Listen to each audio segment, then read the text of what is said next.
and then we'll get cracking. Live chat number 43. Yeah, no, he's going to be looking for loyalty points soon. Right, come on, sync up, then we can crack on.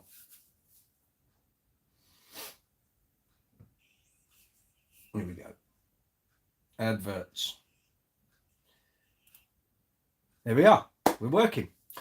Good morning, good afternoon, good evening, wherever you are in the world. Hope you're well.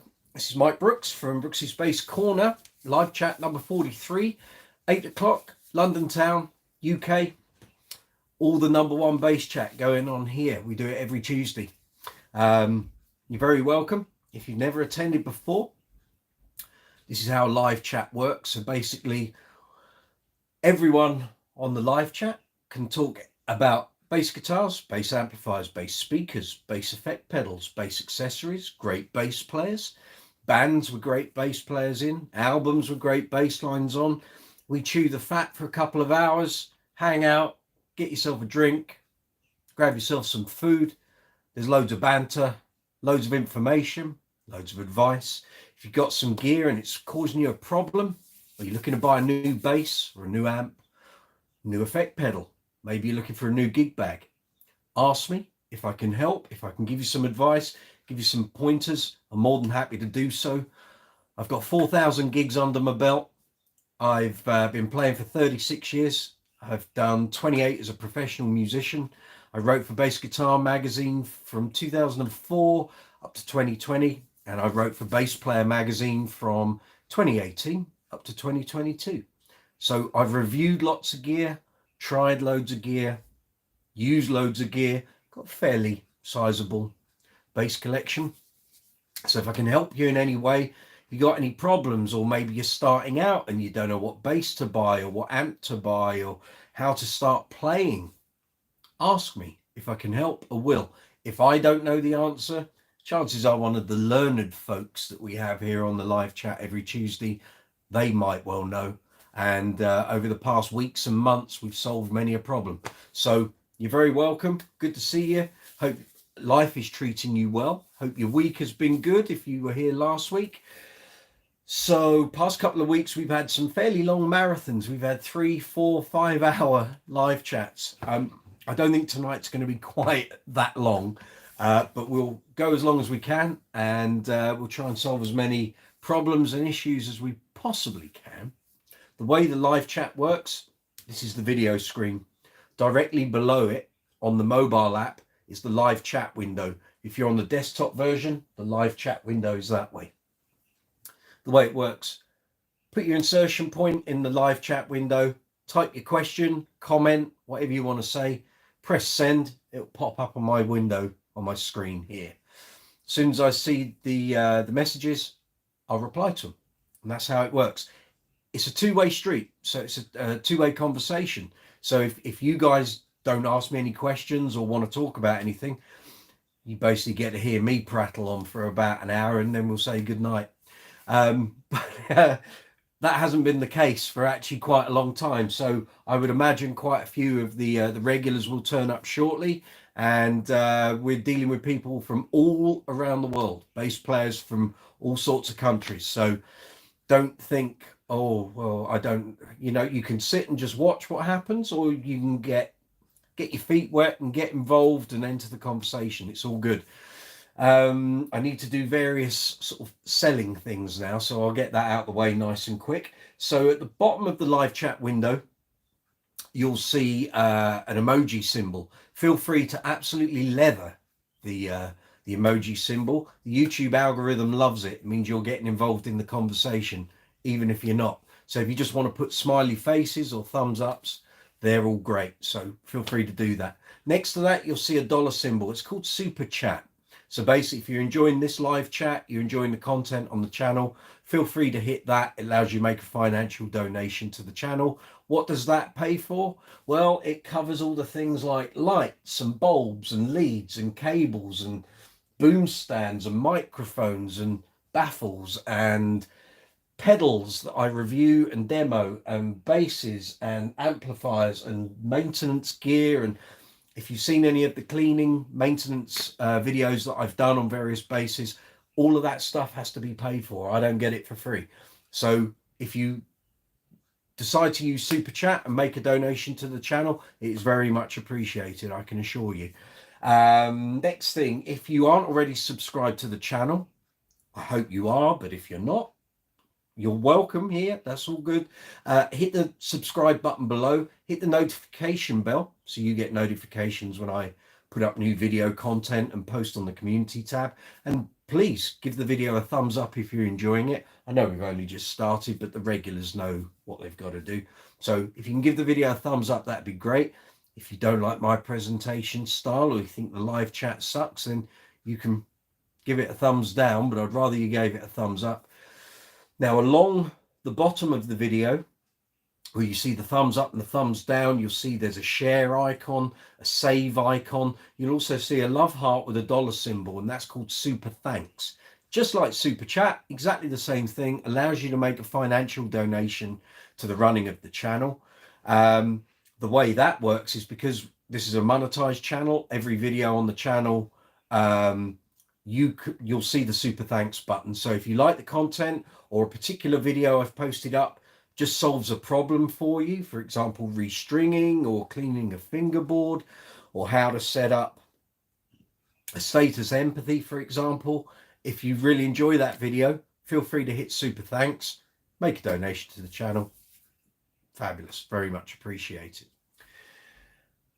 In the description box below, underneath the video, you'll find affiliate links for Thomann and Amazon. The way that works, if you're thinking of buying a base-related purchase, teeth are back in. For example, a bass, an amplifier, a speaker, a combo, an effects pedal, a gig bag, strings, leads, picks, cleaning stuff for your bass. Maybe you want to give the frets a polish. In the description box, you'll find affiliate links for Thomann and Amazon. If you click on those links, there are links there for UK and Europe, US and worldwide. So wherever you're located, go for the site or the store that works best for you. So the way it works, you click on the affiliate link, go to my store, you'll see loads of products in there. Find what you're after. Click on it, add it to your basket. If you then go to your basket and go through the purchase, I receive an affiliate commission from the sale of that item. It's not a huge amount, I can assure you. I've been doing affiliate stuff for the past 2 days. It really isn't very much at all, but in the grand scheme of things, it goes in the melting pot, and it over a year hopefully will amount to something reasonable. Now, above the affiliate links, you will find links for the Brooks's Bass Corner merchandise via Spreadshirt and Spreadshop. Again, there's a UK store, UK and Europe, and a US and worldwide. Again, click on the link that's relevant to where you're located. You'll find caps, you'll find baseball shirts with logos and branding. There you go. We have t-shirts, hoodies, jackets, socks, leisure wear, water bottles, mugs, cups, beer glasses, iPhone covers, mouse mats, and a million other items. Again, the merchandise goes to the running of the channel. Again, I don't get what you see the price at. So if you see a t-shirt for $19.99, I don't get all of that. I get a very small percentage. But again, over time, it becomes a bigger amount. It all goes in the melting pot, and that's what helps to keep the channel running. Now, on the subject of merchandise, and anyone who regularly attends the live chats know I've been pushing it, because in recent weeks we finally got this up and running, and I've got my sample products and what have you.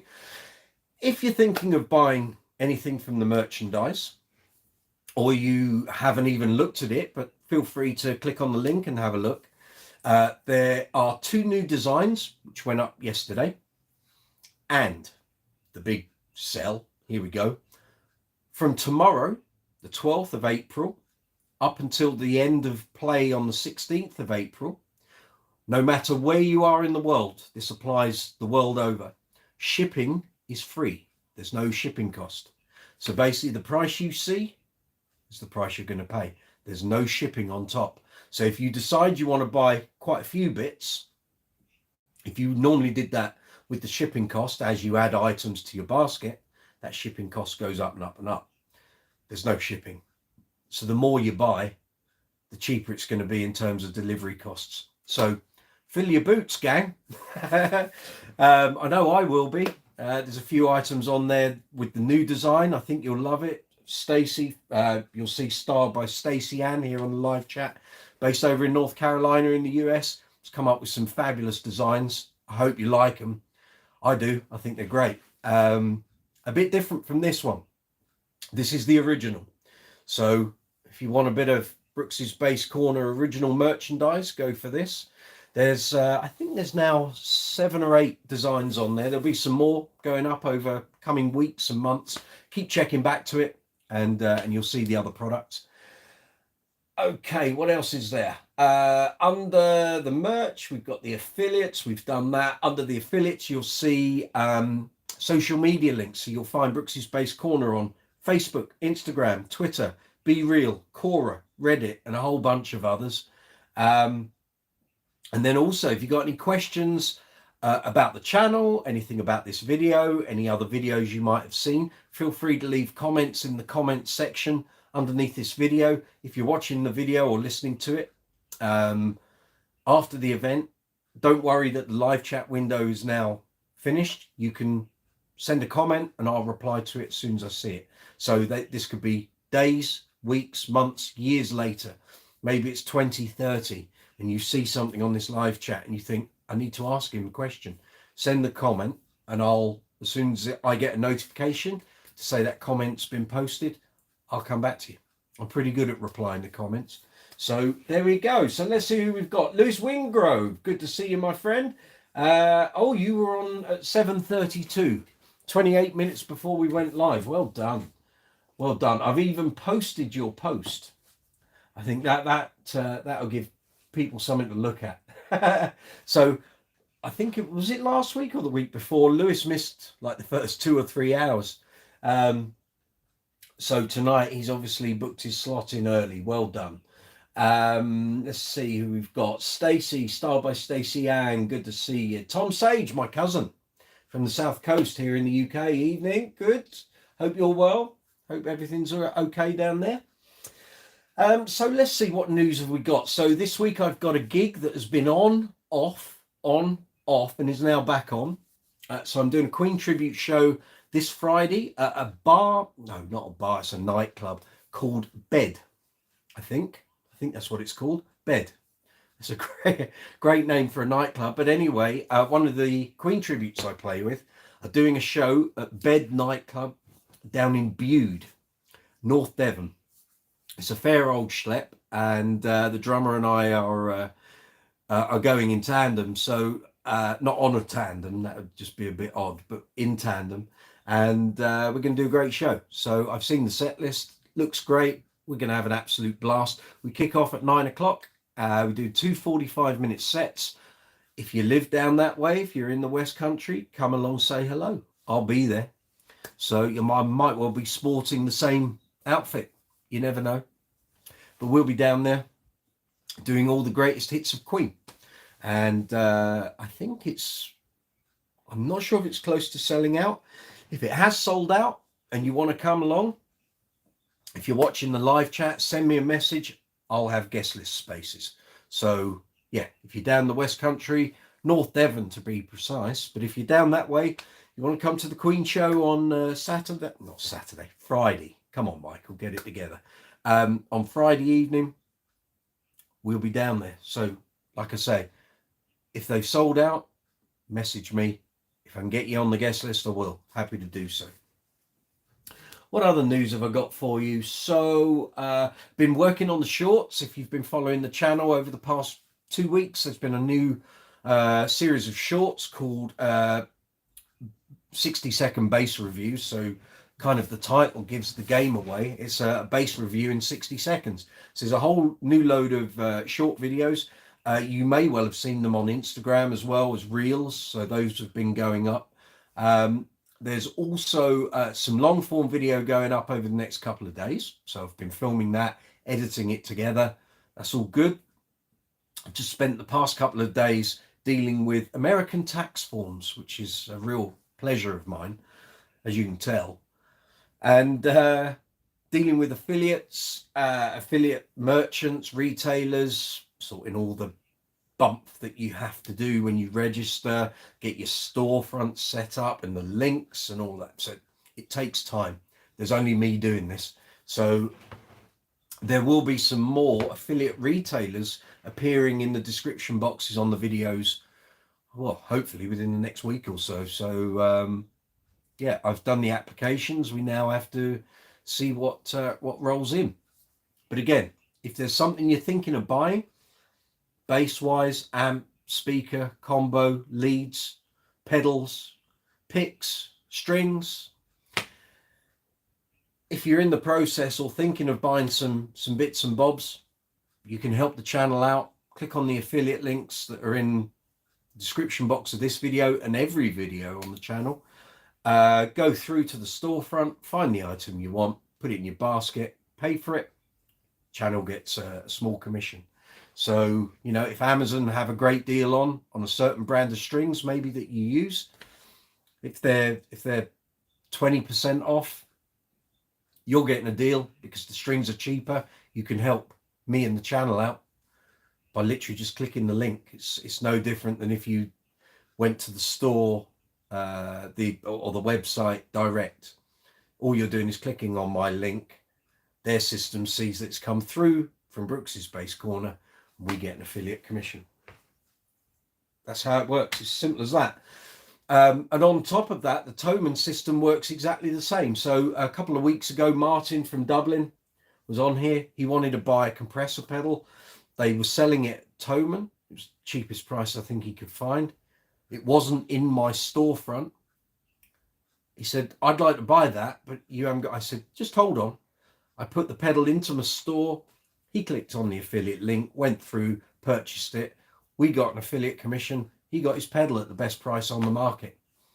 Now, someone else has also done something similar and purchased something through the affiliate link. I don't know if it was someone who regularly attends the live chats. I can't see who it is. All I know is that someone bought something last Tuesday on Thomann. I don't know who it is. I don't know what product, but they certainly bought something because my affiliate commissions on there have gone up. So if it was you, I don't know who it is. Please make yourself known because I'd like to say thank you. So that's how that works. Stacey, I can see you've posted a message. We've got a lot in store for gear. There's a real need for jazzed up designs for bass players and for those who support bass players. Too right. Well said, my dear.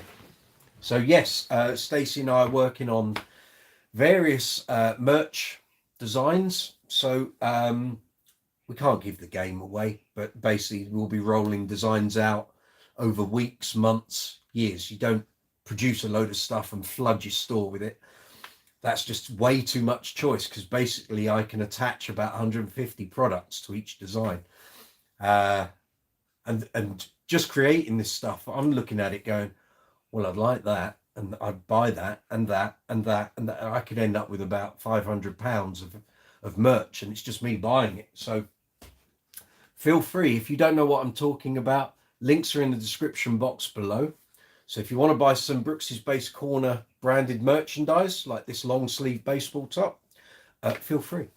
And as I said, from tomorrow, 12th of April, well, literally from 1 minute past midnight tonight, so the UK and European store will go active on this promotion at 1 minute past midnight. We might still be chatting at that point, in which case, if we are, and any of you want to buy the merch, basically there's no postage costs from the 12th of April through to the end of play at 23.59 on the 16th of April. There is no postage. Doesn't matter where you are in the world. There's no delivery cost, no postage cost. So the price you see on the store, that's what you're paying. There's nothing extra. Win-win, I say. So there we have it. So what's everyone been up to? Anyone doing gigs? Anyone bought some new gear? My cousin Tom just become a bass player, bought his first bass, first combo. I've known the guy since he was born. Never spoken to me really about bass playing, but for some reason been bitten by the bug, bought a bass, bought a combo, and he's taken up bass playing. So good to you, sir. Well done. He came down to see a Queen show I did 2 weeks ago, a week and a half ago. So he saw his older cousin doing the business. Martin, good evening. Martin Fay from Dublin. Hope you're well. Tom, back home this week, so getting on it. Excellent. That's what I like to hear.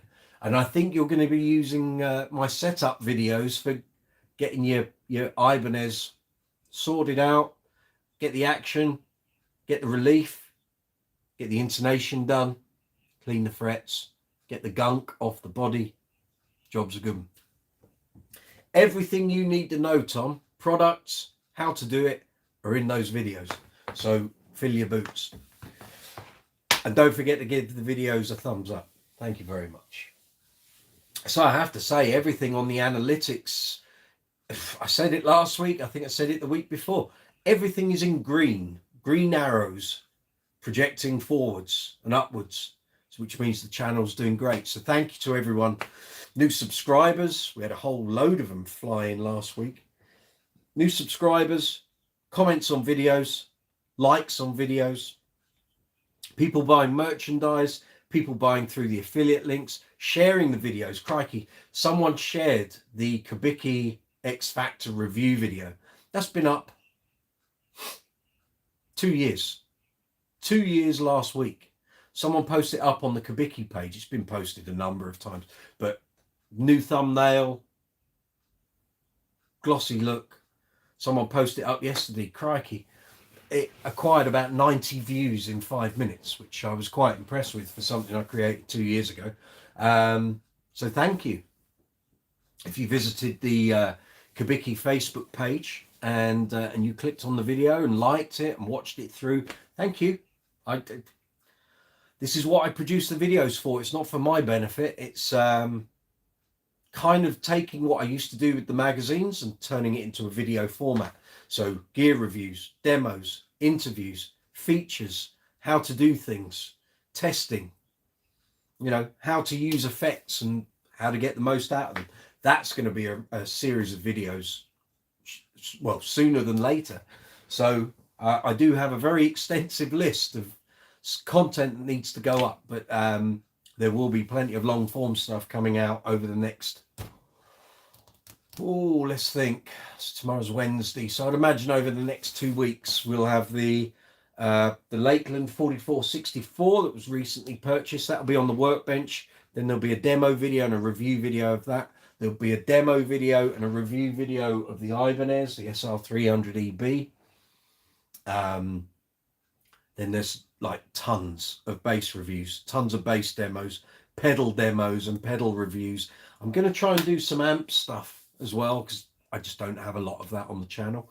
But also I've got some longer feature videos to come, as well as the continuation of the bass string experiment series. Going to be back out gigging very shortly, so there's going to be like big updates on that. So at the moment we've done gig 14. The next video will cover gigs 15, 16, 17, 18 and 19. 5 gigs all in one video. So not that video will be hugely long, but basically at the end of each gig the strings were in the same condition as they were on 15. That's how they were by the time we got to the end of gig 19. So that'll be a nice condensed, pulled together, pithy, I did say pithy, TH, yeah, video. So keep your eyes open for that. So those bass string experiment videos, where basically, where is it? Here we go. My Status Graphite Empathy has basically had this same set of rotor sounds on since end of July last year. So this is, although the videos on the channel are up to number 14, the next one will look at gigs 15 to 19. This has actually done 32 gigs now with the same set of strings. It sounds it. the E and A strings are like bits of old rope, but the D and G strings are pretty good. They've still got some bright. Then the rope, that's reasonable. The E, dead. Well, it's deadish. It's like it's on its last legs. So we'll see how many gigs these strings do. The point at which the experiment ends is when either one string snaps or the strings get to a point where I can't rely on the tuning stability. I can't be doing professional gigs with a bass that can't keep its tuning because the strings are old and well used. So we'll see how we go, and keep watching the channel, because over the next couple of months there's going to come a point where these are no more. So that's the Status Graphite Empathy for those who don't know but maybe like the look of it. Nice piece of flame maple on the top, cherry red finish, aqua Sims LEDs, Rotor Sound strings. There we go. Happy days. So yeah, there'll be some bass string experiment videos very soon. Tom, the Queen gig was well worth the watch. Brilliant. Thank you very much. Glad you enjoyed it. It was good fun that night. I can't remember much about it. It was such a rush because we finished sound check at 7 and started the show at 7:30. So yeah, it was a bit of a sprint getting the costume on and eating half a pizza as well. That was, which is why I looked like Harriet the pot-bellied pig. You know, pot-bellied hippo maybe. It was, I looked a little rotund, as my cousin commented on. Cheers, Tom. But we had just thrown half a Domino's large pizza down my gizzard. But there we are. Not to worry.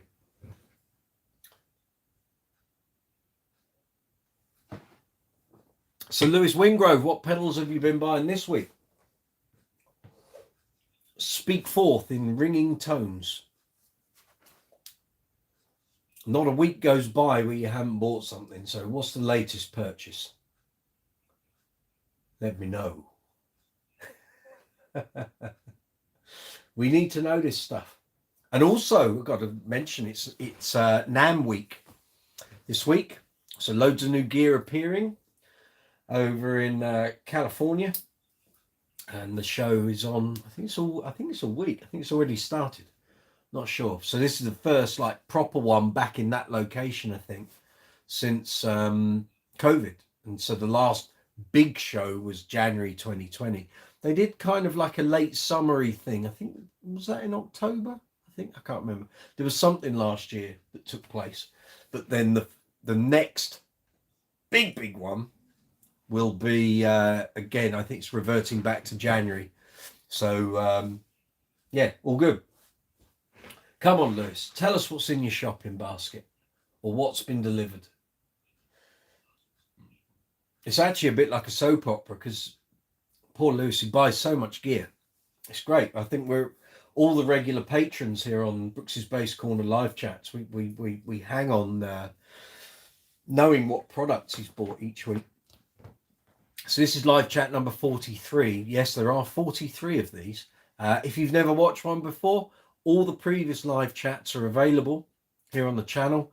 If you find you can't get to sleep one night, stick one of those on. Probably within 5-10 minutes, you'll be sound asleep. I can guarantee that. Come on, Lewis, I'm hanging on tenterhooks here.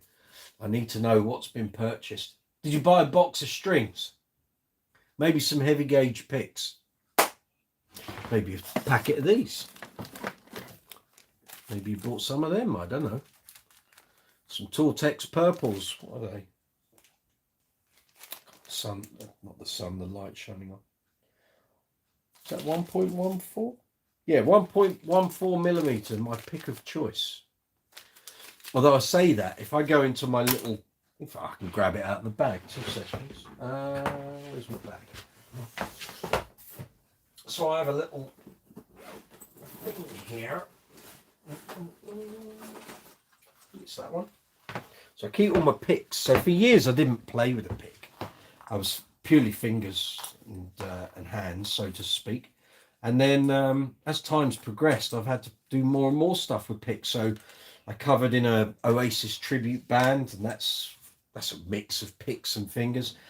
And then the Queen shows that I do, it's a mix of picks and fingers. So I have like a box of picks. My favourite picks actually got stolen years ago when I was doing a gig with the old glam rock tribute band I played with, and there was a support band. And the guy, bass player in that support band, they were on after us, funnily enough. And either that guy that was in the support band or his mate who was there helping the band, they nicked my box that had all my screwdrivers, picks, bits and bobs I'd accrued over time, loads of memories, and it went for a walk. So over time, I've now had to assemble a new bunch of picks, and I've got like a drawer in the garage full of different picks. But anyway, these are kind of my picks of choice that come out with me in this little, very handy little doodah. So what we got here? So there's a bunch of the Tortex 1.14s. I have a bunch of blue Tortex, which are no use wearing your long-sighted glasses there, Michael John. That's a 1mm. So that's got a bit more flexibility than the purple ones. Now I've got to take my hat off to put my glasses back on. Then we've got the yellows. So I've got two different types of yellow picks here. So we've got some Ernie balls, which are, oh, it's come off. These are the Everlast picks that came out a couple of years ago. They're more stiff. But then you've got the, there are the other yellow ones, which are like that, which are 0.7. Ooh, as you can tell, the juggling career didn't take off. 0.73 mil. So these yellow Tortexes are what Bobby Vega uses. So if you know who Bobby Vega is, you know what I'm talking about. If you don't know who Bobby Vega is, get on YouTube, go and check out, type in Bobby Vega, load of videos will come up. He'll take your breath away. So he uses these, which are very flexible. And that's how he gets the sound when he's keeping rhythm strumming. Works great. Then we got some, these are the heavy duty 2mm Dunlops Tortex. They're really full on. Then we've got my old favorites, which were the big stubbies, which are like 3mm solid plastic. So I used to use these when I played in a Green Day tribute. So that was really getting stuck in on a Mike Dirnt Precision. Actually, you can see on the wall behind me, that fella. Yeah. So I used to use those, but they're not always conducive to, because they're so solid and inflexible, they're not the greatest thing. Then there's a bunch of picks in here that I've picked up. We just got to go to gigs that you're playing at, have a look on the floor, and there'll be an assortment of picks. So I've got an Olympia 1mm. We've got a Tortex, what's this, USA Dunlop. It's not that flexible. I'm guessing that's about maybe a 1.8, 1. Oh, here we go, 1.35. So there's that fella. We've got GHS strings. What's that one? Heavy. It's riveting. I know you're enjoying this. What's that? Dunlop USA 1.5. That's where it starts getting a bit solid. Then we've got smaller versions of the purple Tortex. We've got some flexible, what's that? A USA nylon, Jim Dunlop, 73mm. So it's like the yellow one. What's that? That's the last one. That's the same again. Dunlop USA 73. There we are. So those are the picks I generally sort of take with me. And when I'm doing the Queen show, I'll put like two of the blue ones, two of the purple ones, two of the yellow ones in my back pocket. And certain songs I use a different kind of, I could just use one. But I like the flexibility of the blue ones for doing it under pressure.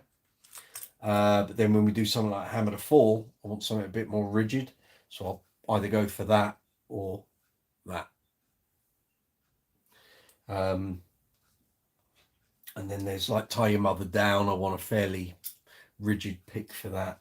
I think what else do we want to break free? I'll use anything on that one. Yeah, there we go. So you've had a little look into my selection of picks. How about that? Who'd have thought?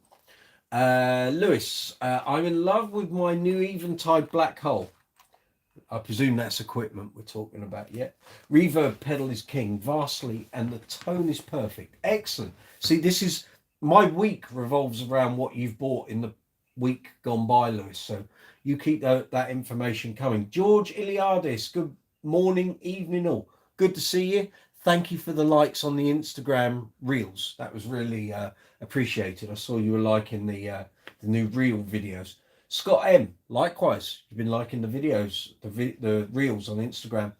Looks like Trickfish just came out with 4 or 5 new pedals to show at NAMM. Excellent. I will endeavour to get hold of some of them. I know Justin at Trickfish from his years at Aguilar, so I will send him a message, see if we can get some. In fact, I have a piece of paper this week. I'll put a little list together of things I need to approach companies for review and demo. So I'm being proactive. Very good. I will check that video out, Scott, either later this evening, depending on the time we finish, or I'll look at it in the morning. Lewis, I'm still trying to find my perfect preamp. The 2 notes revolt is looking pretty good. More research before I make a final decision. Excellent. So I like to hear someone who's structured in his work. Well done. Good work, sir. Yeah, cool. So here we are. It's we've done 36 minutes so far. Live chat number 43. Good evening, good afternoon, good morning, wherever you are in the world. Welcome. I'm Mike Brooks. This is Brooks's Bass Corner, where we do the live chats every Tuesday. London town, UK, going worldwide. And I know we're going worldwide because the comments I'm getting from around the world, I keep having to do translations to try and work out what some people are saying, but we usually get there. And also the sales of the merchandise, I can see where in the world things are selling. So thank you to everyone who's buying the merchandise. Thank you to everyone watching the videos, leaving comments, subscribers, liking the videos, hitting the affiliate links, buying stuff. It's all really fabulous. So thank you. And as I said a little while ago, all of the arrows in my analytics are going upwards, which mean, and they're in green. If they're red going down, that's no good. We want green going up. So it's all looking pretty good at the moment. Thank you. And we'll keep doing this, and more videos coming. And one thing I should say with the affiliate sales, not that I'm trying to make you buy stuff you don't need, but as the channel sells more products for the various affiliate companies, if you guys buy more, I can't buy stuff because it's me that holds the account. I can't go and buy loads of product and make it look like my channel is making loads of sales for them. But the more you guys buy from Thomann, Amazon, any of the other affiliates that I'll hopefully bring on board here, the more you spend, I'm going to get discount codes to offer you. So I don't know how it works, but I know that if a channel is seen to bring loads of business into these companies, you get sent a code that is to benefit you guys. A bit like with the merch stuff, like from tomorrow, free delivery. The other week we had a 20% off offer. That's how these things kind of work. So the more you support the channel, use the affiliate links, buy the merchandise, I get bigger and better offers to offer you.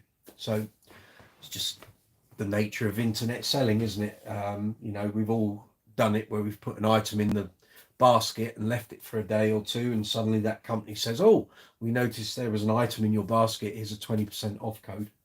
Same thing how this all works. So there we go. So who's got questions? Who's been out gigging? Who's been buying new gear? That's what we want to know. We need to know these things. So I hope you all enjoyed the demos last week. So for those who don't know or are unaware, we did 2 live chats last Tuesday. So I did one from 3 till 6, and then I did another one from, I think it was 8 till 10 past 11. I had an Aguilar rig here, 2x12 cabinet, AG700 amp, and we were doing demos of these fine instruments that you see around me. So I hope some of you found them useful. I know some people did, because I started to get some comments back, so that was great. And yeah, so if you've missed any of that, basically, if you go to either of those videos, you can either do it via the live chat playlist on the channel, or just find last week's live chat. So there was number 42, and there was an impromptu one before. In the description box for both of those videos, teeth falling out today. In the description box, you will see a complete list of my bass collection. So from that, people were able to see that list and say, could you do a demo of that bass? How about that bass? So if you want some real world demonstration of how some of these basses sound, check out those two live chats. There's plenty on there. I think we actually rattled through quite a bit of the collection last week. So very good. Well done, team.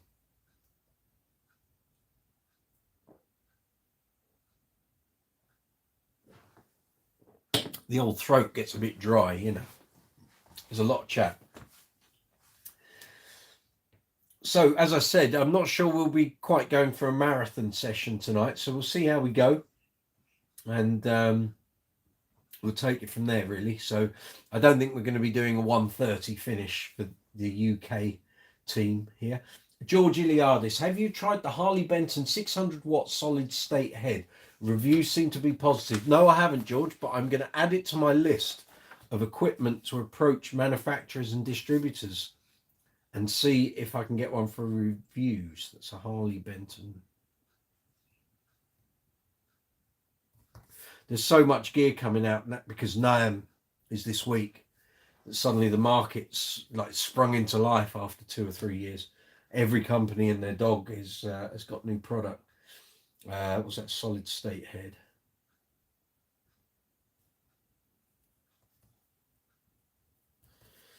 I will try my best. Leave it with me. Yeah, I need to get the Harley Benton Marquis bass reviews up. I did the demos, and they're already here on the channel. But the review videos, it's on my list. I mean, my list is like multiple pieces of A4. But I actually did believe that the Harley Benton Marquis basses are possibly the best basses pound for pound on the market, because they're so cheap. When I reviewed them, they were £250 from Thomann. They're now, I think, around 190. They're just outstanding. Outstanding playability, sounds, hardware was good, setup was good, manufacturing quality, pretty damn good. I don't think I've played as good a bass at that price point in 36 years of playing basses. I don't think so. And I was stunned by them. And annoyingly, I had the reviews written, as I showed you last week. Got the old magazine review folder there, and I held it up, and those reviews got submitted, but they never got published. And the magazine stopped being a published entity. Just for the next month, that was going to be, those reviews were going to be in there.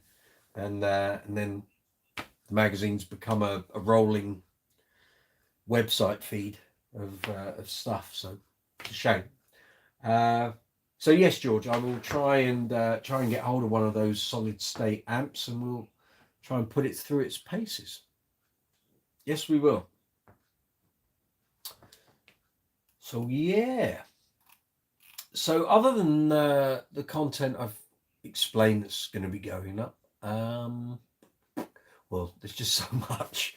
I've got to get this stuff up online, promote it. That's the hard bit, is being able to set aside 3 to 4 hours for each video and promote it properly. Because as I've tried to explain on various live chats before, there's absolutely no point releasing a video and then you don't promote it properly across social media and here on YouTube, because literally that video will come out and hit the ground. What you want is a video to keep going. That's the idea. So you have to put in the work to get people to watch it, because the long form content doesn't work in the same way as the short form content. Here on YouTube Shorts presents videos for people to watch, so they're already watching it without picking it. The long form content, you got to get people to click on it to watch it. That's the big difference. So I can amass pretty good viewing numbers on my shorts content because it's already presented up.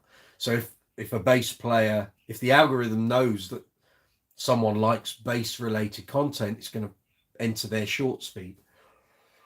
The long form content works in the same way, but the person has to click on it to start watching it. And that's the difference. So if you don't set aside that time leading up to a video going live, long form wise, ideally you want to do your videos as premieres, get people to come into the live chat that happens 30 minutes before, and then stick with them while they're watching the video. And the live chat on these videos works exactly the same way as we're talking now.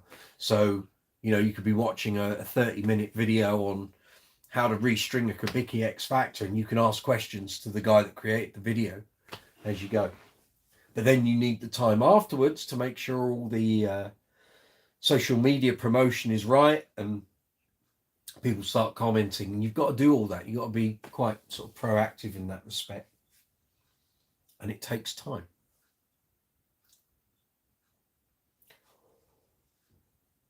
So yeah, now I've explained that to you clearly. Let me turn all messages on. I'm just checking I haven't missed anything here. I don't think I've missed anyone's message. Let's just check, shall we? No, I've got everyone. Cool. So yeah, so here we are, live chat number 43. Let's see what's coming up over the next couple of weeks. So lots of content here on the channel. So I've got a gig this week. Now I don't have another one for a couple of weeks. Then I've got an ABBA tribute at the start of May. And then I've got nothing again until June the 2nd. So a lot of my time is going to be spent doing content for you guys. Find people that watch the channel. And then come June the 2nd, then my summer kind of bursts into life. Annabelle Atwood, welcome. I don't think I've seen you here on the channel before, but you're more than welcome. Good to see you. Hope you're well. So yeah, from June the 2nd, my whole summer of gigging kind of kicks off. It explodes a bit. So doing loads of festivals around the country. Here in the UK, we're off with Uncle Funk's Disco Inferno off to Denmark soon as well in August. So that should be fun. Annabelle Atwood, wow, you have lots of guitars. Yeah, got a few. You're in the UK. Excellent. Splendid. Splendid stuff. So I presume you're a bass player. How long have you been playing, Annabelle? If you've got any problems with gear, or you want some advice, or just want to chew the fat, feel free. So stick your messages in the live chat as you're doing, which is great. And feel free. Can I have, please, host? What, the guitars? No. No. Doesn't work like that. No, this is my private collection. These all get used one way or another. These all come out on gigs, sessions, recording work here on the channel. In fact, I think all the basses now have been featured somewhere on the channel. Apart from the black Fender there, that hasn't. Well, it was in the collection video, but I haven't done a demo or review of it. Pink Fretless hasn't had a demo or a review. The Ibanez hasn't. The GB Rumor white one hasn't. Everything else has though. The Lakeland obviously hasn't. No, everything else has been done. Yeah. Which isn't bad going. So if you want to see any of the reviews or demos of any of these basses, if you go to the bass collection, building a bass collection in 2023 video, there's a list of all the basses here in there, and I've put the links to the corresponding reviews and demos, so you can hit those and you can hear how these sound. If you want the reviews, you get all the tech spec and what have you. Annabelle, can you play only your guitar, please? No, that was last week, I'm afraid. I could, but all you're going to hear is metal strings hitting the frets. I did all of that last week. So last week's live chat, as I said about 10 minutes ago, I had an amp rig here and I was able to demo all the basses based on live chatters' requests. So you've obviously missed all of that. That was last week. So if you go back to live chat 43, which was last week, and there was an impromptu chat earlier that day, and you'll see there's a thumbnail for that with loads of basses in. So if you want to hear how some of these basses sound, by all means, go and check those videos out. I'm more than happy to pick a bass up and play it, but it's going to be a bit, you're not going to hear much because it will just be strings against frets. What am I talking about? Okay. So what I'm saying is, if I play this, you can't really hear it. It's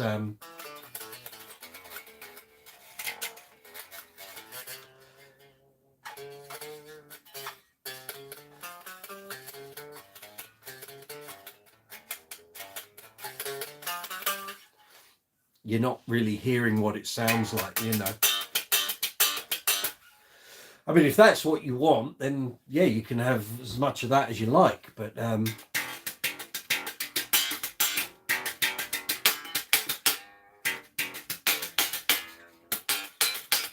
I'm not plugged into an amplifier, so the microphone on the camera without me being plugged in isn't going to pick anything up, unfortunately.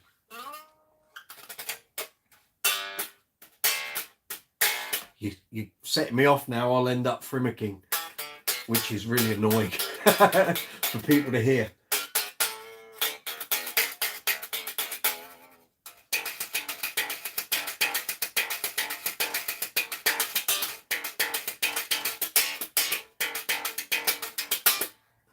And all of that, yeah. We can all do that. That's no biggie. So yeah, so there we go. So we're coming up towards the hour mark here. Live chat number 43 here on Brooks's Bass Corner, London Town, UK. This is where we do the live chat every Tuesday evening from 8 o'clock. So I hope everyone's safe and well out there. Hope everyone's got gigs coming up. If you are playing Persuasion, you're a learner guitarist, Annabelle. Are you a bass player or a guitarist? 6-string guitarist.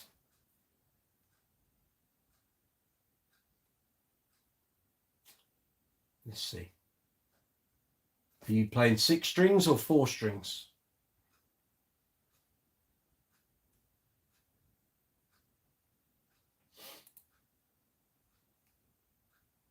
Let us know.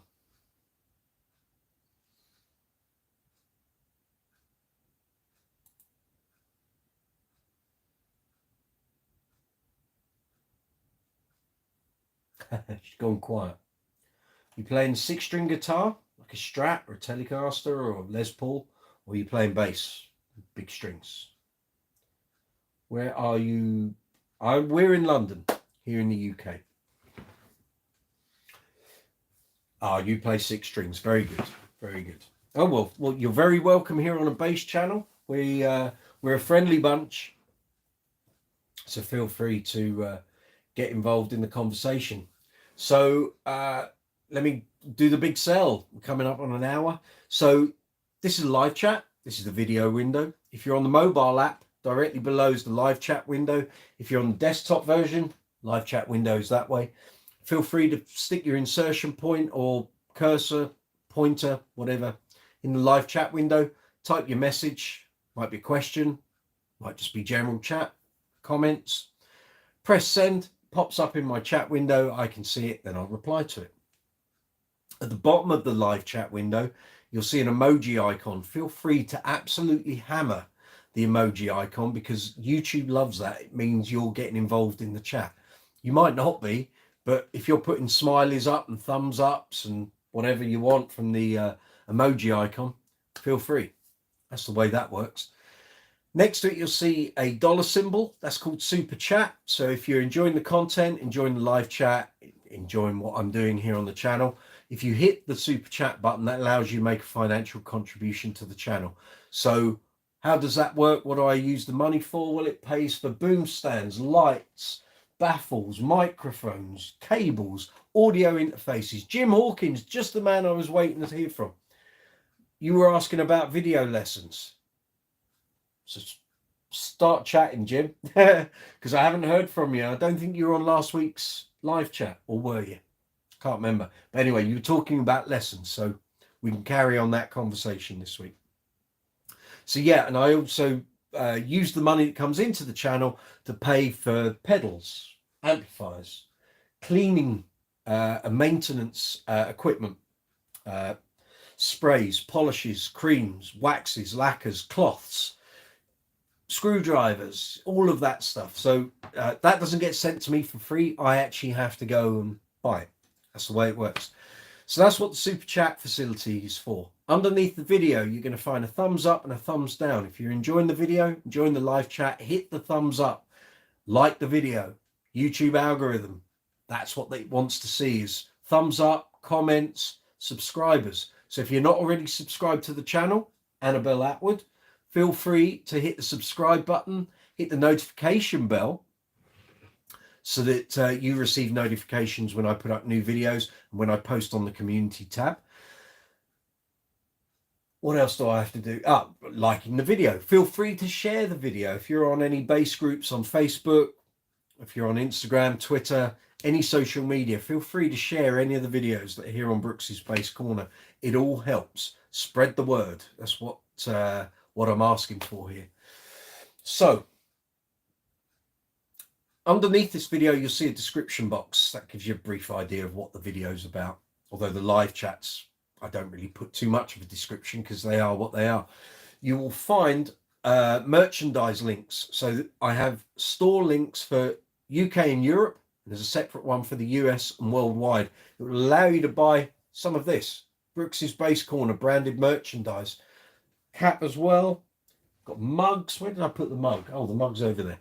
The bag's over there as well. You can buy t-shirts, hoodies, jackets, socks. We're talking pajamas. There's leisure wear. There's iPhone cases, mouse mats, mugs, beer mugs. 1,000,001 items. So if you want some Brooks's Bass Corner branded merchandise links in the description box. Underneath the merchandise links, you're going to find affiliate links for Thomann and Amazon.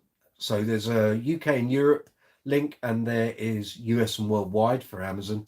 The way that works, say you want to buy a bass or an amp, effect pedal, gig bag, strings, cables, tools, picks. You might want to buy a bag of picks.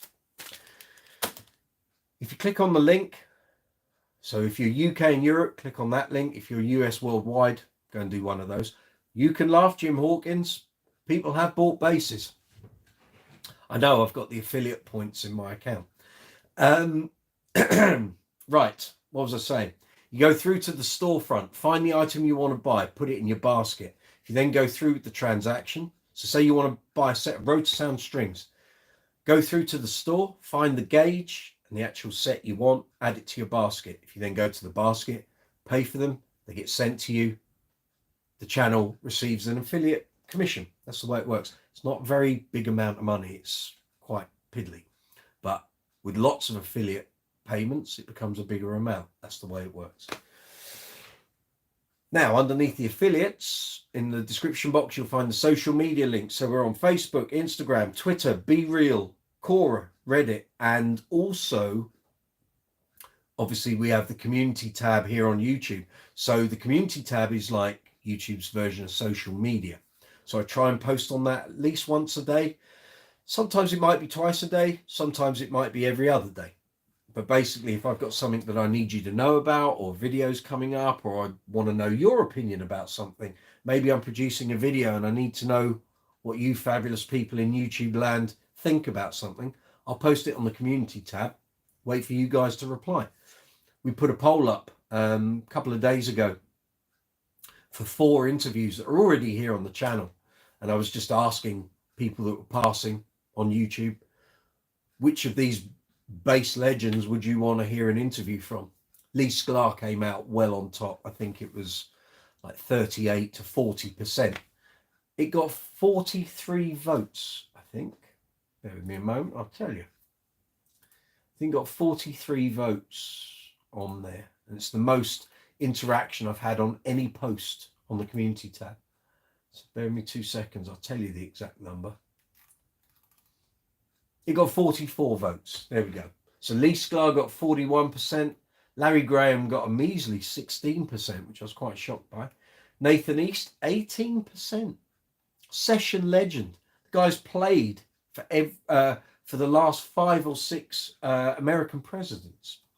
Marcus Miller got 25%, but Lee Sklar was the overriding winner, 41%. Well done, Lee.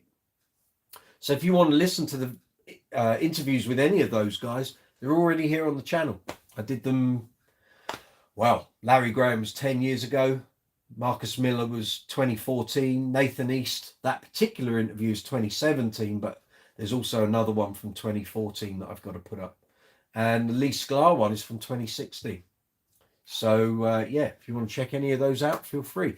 I'll put links in the description box from tomorrow. Anything I refer to here on the channel, bass reviews, bass demos, interviews, the bass collection video, I'll put links in the description box.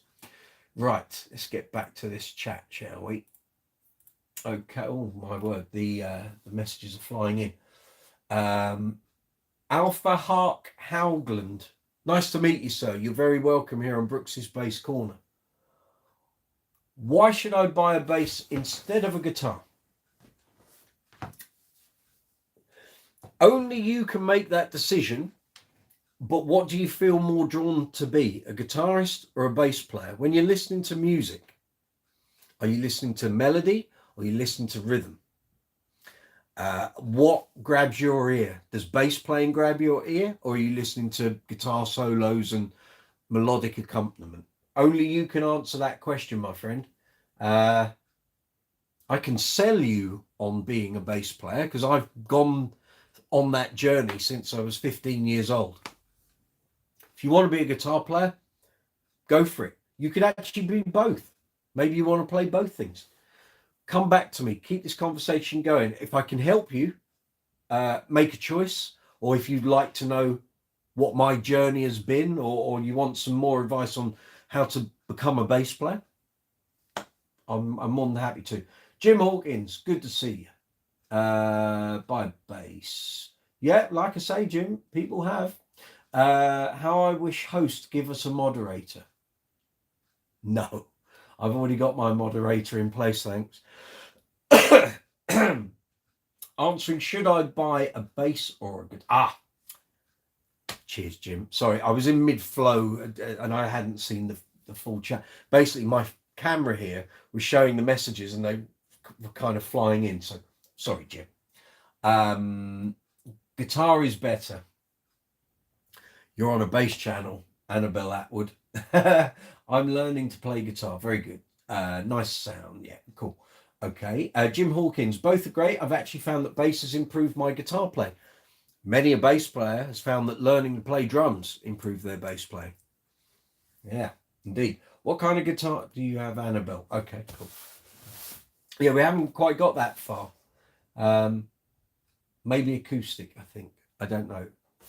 Because that chat kind of flew very quickly there.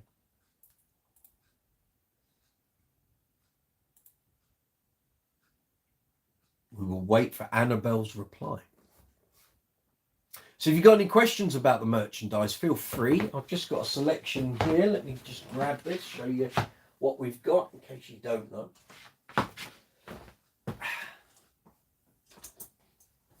So, what have we got?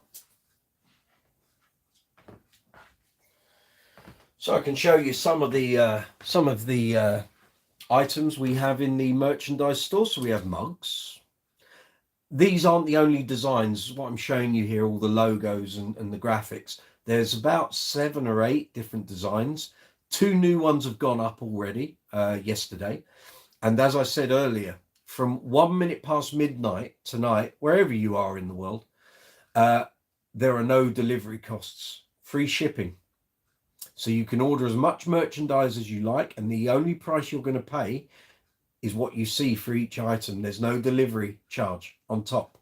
And that is going to run from 1 minute past midnight tonight until 23:59 on the 16th, which is it's Sunday. So up until 23:59 on Sunday night, all the merchandise, no shipping. So, like I say, we have mugs, amongst other things. We have bags. Yes, we do. There's loads of bags. Tell you, Stacey, bags are a winner. Keep telling you. There we go. It's all really good quality stuff. Martin, I think, bought a long sleeve top. How did you find it, Martin? I think the quality of the gear is pretty fabulous. So there we have a royal blue t-shirt with the big old colourful logo on. Stitching is great. Material is great. Really pleased with this stuff. I can't speak highly enough of it. So there we got a long sleeve t-shirt with the other logo.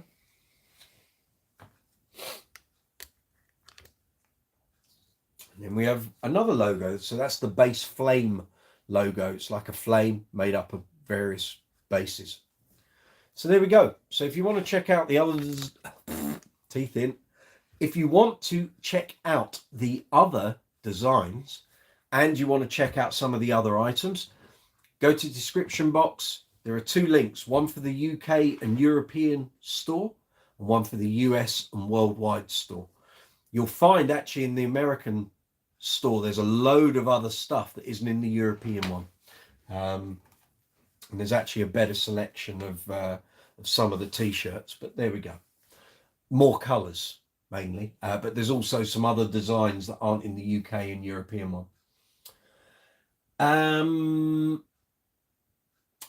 Jim Hawkins, funny, I played drums in school growing up. I bet that affected your natural ability at playing bass. Martin Fay, Mike, I'm changing the nut on my Warwick. We've talked adjustable nuts before. I think that was the episode where we had adjustable nuts and pink fanny packs. I think that was that episode. Okay, normally I use a tiny drop of super glue to hold the new nut in place. Okay, in your opinion, is super glue okay? Yes. Or should I be using a different adhesive? No, super glue's okay. With a Warwick, you're going to be having a brass nut on there, I would guess. Is that like adjust a nut 2 or 3? Yeah, just a drop of super glue. You're holding it in place. So I can't imagine you're going to need to replace that nut unless the brass cracks. Well, I can't say I've ever seen a brass nut crack. So if you super glue it in, it's not going to come out.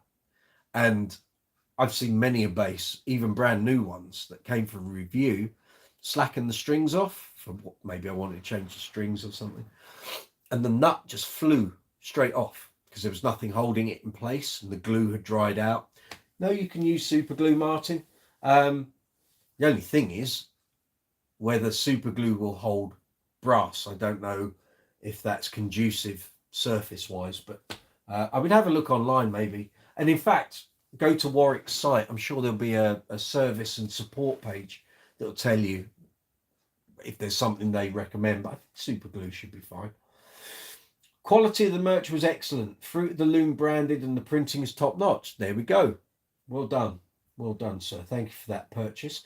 You're removing a plastic Jan 3 and fitting a brass Jan 3. There you go. But again, I think once you've fitted that brass nut, if you've super glued it in and the surface is bonding, I can't see that ever coming out again. So, and there should be no reason to have to replace a brass nut. The only reason you would maybe is if you change string gauge massively and you had to recut the nut, and you don't want to be cutting a brass nut. I would let someone who knows what they're doing do that. I mean, you can always take files to it, but you don't want to create any rough edges on a brass nut.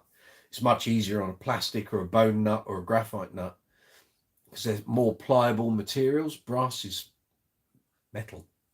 You don't want to be grinding away at metal with a bunch of nut files. I think you'll be fine, Mark, honestly. But again, just check the Warwick site. There will be documentation and support well, support materials there. David Gill, good to see you. Welcome, my friend. Hope, oh, sunny and warm South Carolina. It's pouring with rain here and it's cold. So you keep your sunny and warm weather because we're not jealous at all. Hope you're well. Hope everything's going good. All good. So are you going, I was going to, I suddenly thought California. Lewis, you're in California, aren't you? He's gone to sleep. Lewis, are you going to NAM? Are you going to the NAM show?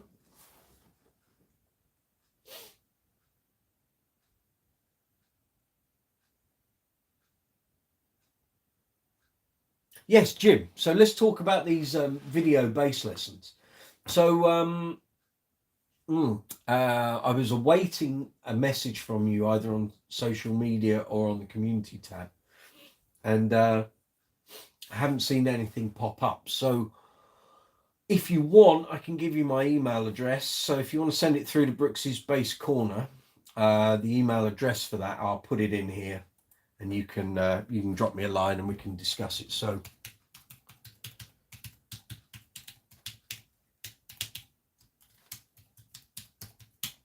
send me a message, Jim, and we'll take it from there. So I'm presuming it's a one-to-one lesson that you want. So let's see if we can sort something out there. So if any of you actually need to contact me, you can use that email address. That's fine.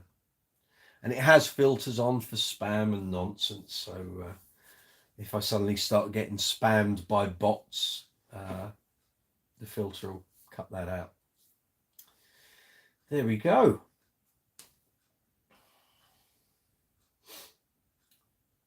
How's that compressor pedal working, Martin? I presume it's arrived. I don't think there was a delay on it. Although I have seen a lot of pedals lately on various retailers' pages saying awaiting stock, or you can pre-order certain pedals.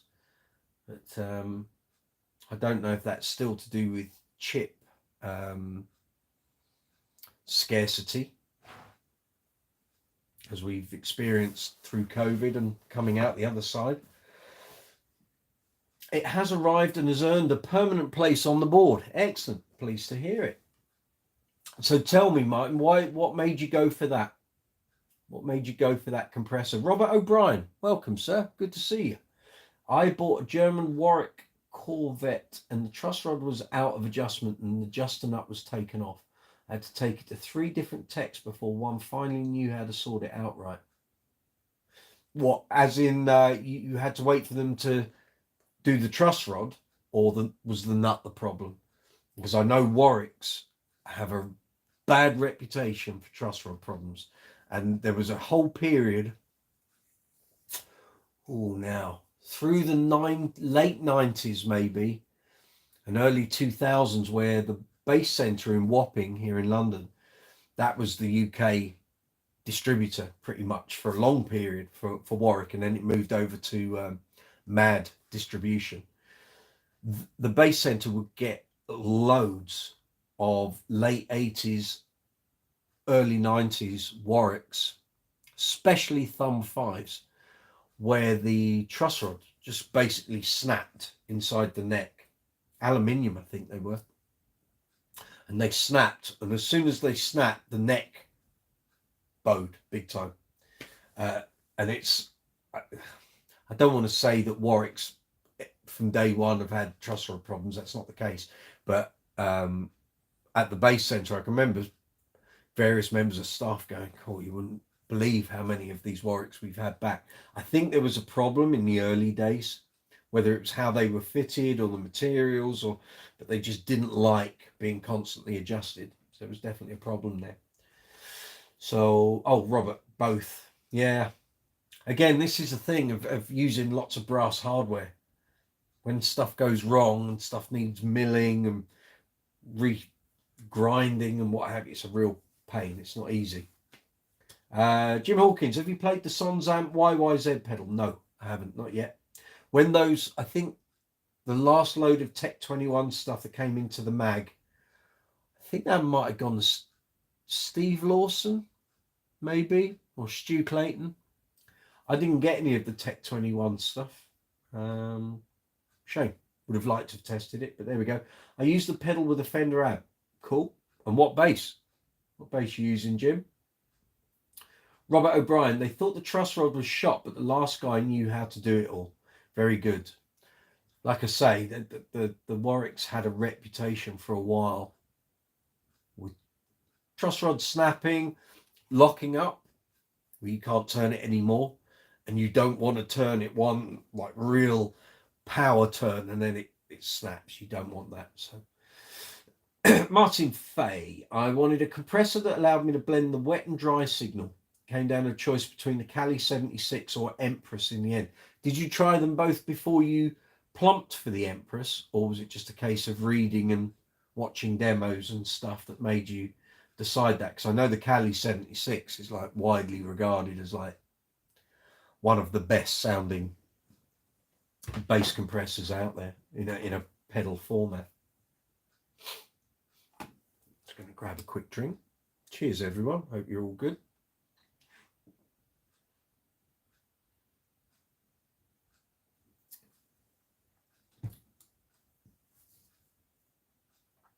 See, I don't use a compressor on my pedal, although I'm very tempted. I think I said a few weeks ago that in Uncle Funk's Disco Inferno, we do Forget-Me-Nots, and it's all slapped apart from one little section in the middle that's fingerstyle. And that could really do with a compressor to keep all those slapped passages equal volume. I just haven't stuck it on the board. But I need to do that soon because we're going to be back out doing a whole summer of festivals. So I've got to get my big pedal train board all sorted out. And I want to get those Source Audio pedals, the C4 synth and the Spectrum filter on there. And possibly also the MXR vintage bass octave and their bass envelope filter. I've got loads of testing to do, demos to do, reviews to do. So yeah, I tried them both and had a slight preference for the Empress, but both are superb. Cool. The Empress retains a bit more clarity. Great. Okay, that's what you want. Where the Cali sounds slightly warmer. Yeah. That sort of confirms everything I've heard, so, of both of those. So, Jim Hawkins, Fender Jazz 60s style, lovely. White with a Torts pick guard. I like your style. Classic Series 2017-2018. Fabulous. But that's a nice bass. See, this is what I hate about the live chats on YouTube. You guys can't add photos. I know why they don't allow you to, but it's just a shame because it would just highlight everything. And you've got a Sire U5 short scale. Okay, cool. Cool. So which bass are you going to use if we do bass lessons, Jim?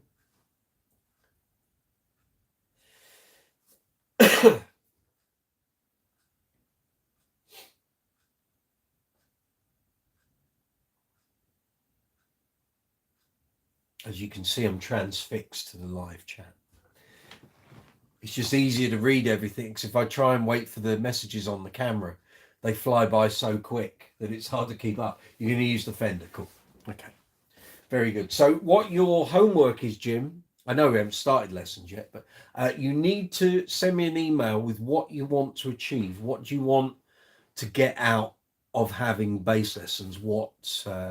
Where do you want your playing to go as a result of the lessons? From that, I can decide A, if I'm qualified to do it, and B, what I can offer you in terms of skills and know-how. Because as I explained before, I don't do theory. I'm self-taught. But I can make you do gigs and play great live and how to do stuff in a studio. I just can't teach you theory because there's 1,000,001 other bass players that do it and do it really well.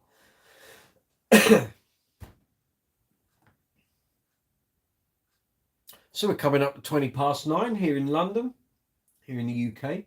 You're very welcome to live chat number 43 here on Brooks's Bass Corner. I'm Mike Brooks. You may have read articles I've written, reviews I've written in various magazines over the past 19 years. If you saw one and it said Mike Brooks on it, it's me.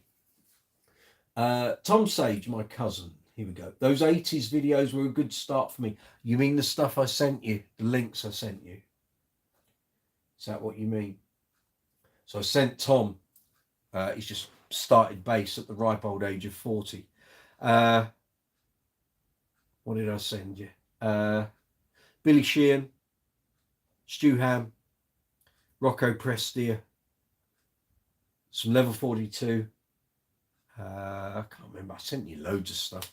Anyway, loads of stuff from YouTube. Should get you moving. Yeah, not sure about the haircuts. No, well, a lot of them were in the 80s.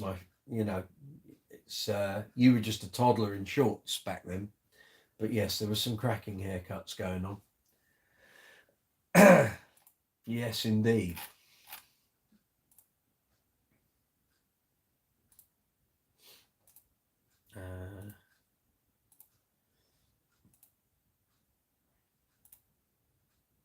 Good, nothing there that needs dealing with. Jim Hawkins, here we go. I've learned a lot of bits such as arpeggios, notes on the neck, but I'd like to focus more on developing the discipline and technique to learn songs. Then in that case, we are going to get on like a house on fire. Yes, I can do all that. We can do that. Okay, George, searching for an early tune bass. Love the awesome playability. I've heard, well, I remember when tunes kind of first appeared over here, and that was through the Bass Centre in Wapping again, because for a long period, the Bass Centre were the distributors for loads of brands that you just couldn't find here in the UK. They would bring them in. Partly because they had the Bass Centre, their store in LA. So Barry and the guys at the Bass Centre would be at all the NAMM shows, Frankfurt and all that, and they would sign the contracts and get all that gear over here. And those tune basses were fabulous. I remember the bass player for Gloria Estefan, Miami Sound Machine. I can't remember his name. Jorge, I think his name was. He had a white one. Sounds great. I remember seeing a concert on BBC here in the UK back in the 80s and going, "Ooh, that sounds good." Now, okay, he's got a load of outboard gear and preamps. It's all lovely and mixed because it's a show that was done for video and TV syndication around the world. But I remember it was that bass and it had tune written on it, so you knew exactly what it was. Sounded amazing. Jim Hawkins, yes. Graham, good evening. Good to see you. Thank you for sharing the live chat link earlier. I saw that just before I went live. Hope everyone is well. Yes, indeed. How's that GB going? That new acquisition that you told us about last week. I think it was last week. The different live chats now mold into one thing. I can't remember one from another pretty much. But then there are 43 to remember. So if you want to catch up on any of the old ones, feel free. It's amazing how it's developed. If you watch the earlier live chats, granted, I didn't have big numbers of people getting involved. It was like one or two people. A lot of it was just me chatting. But then when you get through to like last October, November, suddenly more and more of you fine people came on board, and that's what's kind of justified doing this every Tuesday now. It kind of works. Works for you guys. I just had to find the right day and the right time. Tuesday at 8 o'clock seems to work well for everyone. So that's the way it's going to be.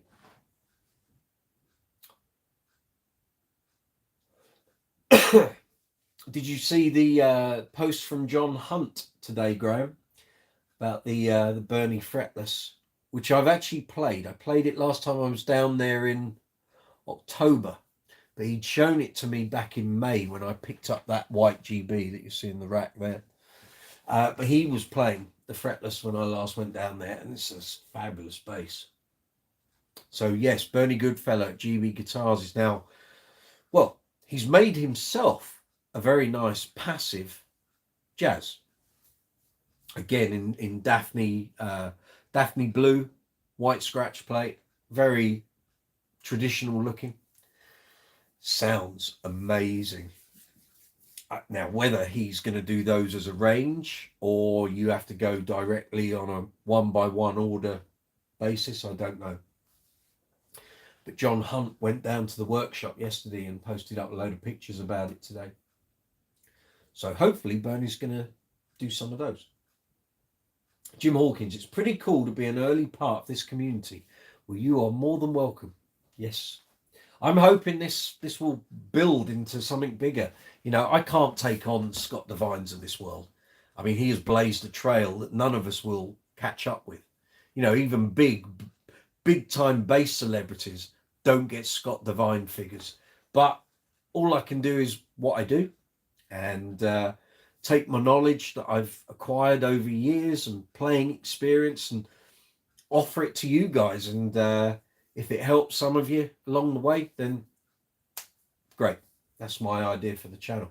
My original idea for the channel was to create a library of reviews and demos of basses and gear, so that, because at the time when I set up this channel, we were in lockdown.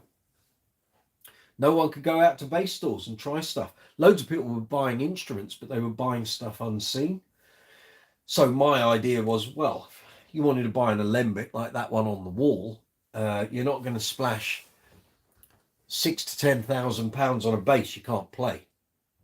£1,000 is one thing, 6 and increasing, probably not. So if you wanted to hear how an alembic sounded, you could come to my channel, find the demos and reviews, and then make a reasoned judgment whether you wanted to splash that amount of money on that particular bass. But as time has gone on, that original premise has had to expand. It's got to be more things, because that is too niche, to the point of you're limiting your audience. So that's why I've had to do like the bass string experiment and the essential bass album series, and the interviews are on here, and various feature videos. So that's my way of seeing it. But hopefully I'll be doing this for the next 20-25 years, providing the thing carries on building and YouTube doesn't make it one of those channels that goes like that. So, you know, I'm trying my hardest, but there is only me. So that's why, you know, I get people saying, why aren't there more long form videos? And it's like, there are. I just don't have the 3 or 4 hours that's required to promote each one. There's no point me pumping videos out and they don't do anything. That's not what the algorithm wants. It wants to see every video build on the last one. It's hard to do that. It is, and it takes time. But there we go. George, awesome stuff. Really appreciate the time you put into it. Thank you. I will make a contribution later this morning. Thanks again. My pleasure. I know you're probably going to head off to work shortly because you're down in Oz. So I'll mention it again. If anyone is after Brooks's Bass Corner merchandise, fabulous stuff. I've got samples here. I know I just showed this off, but I'll show it again.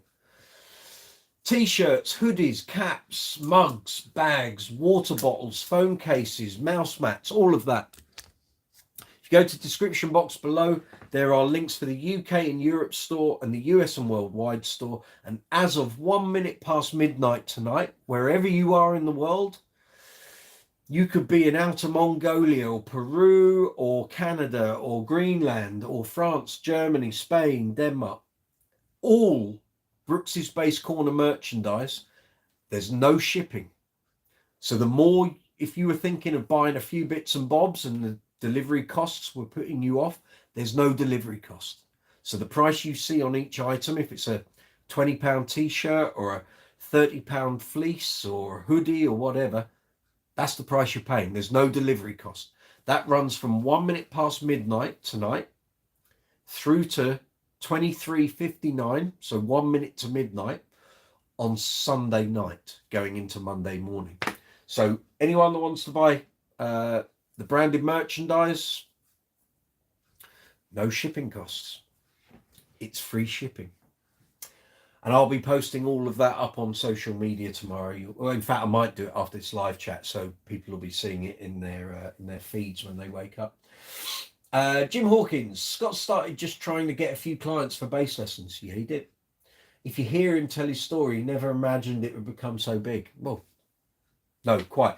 he's had to put a lot of work in and he had to put basically invest his life into it, which I would love to do with this, but I can only do it so far because I'm still pretty busy gigging.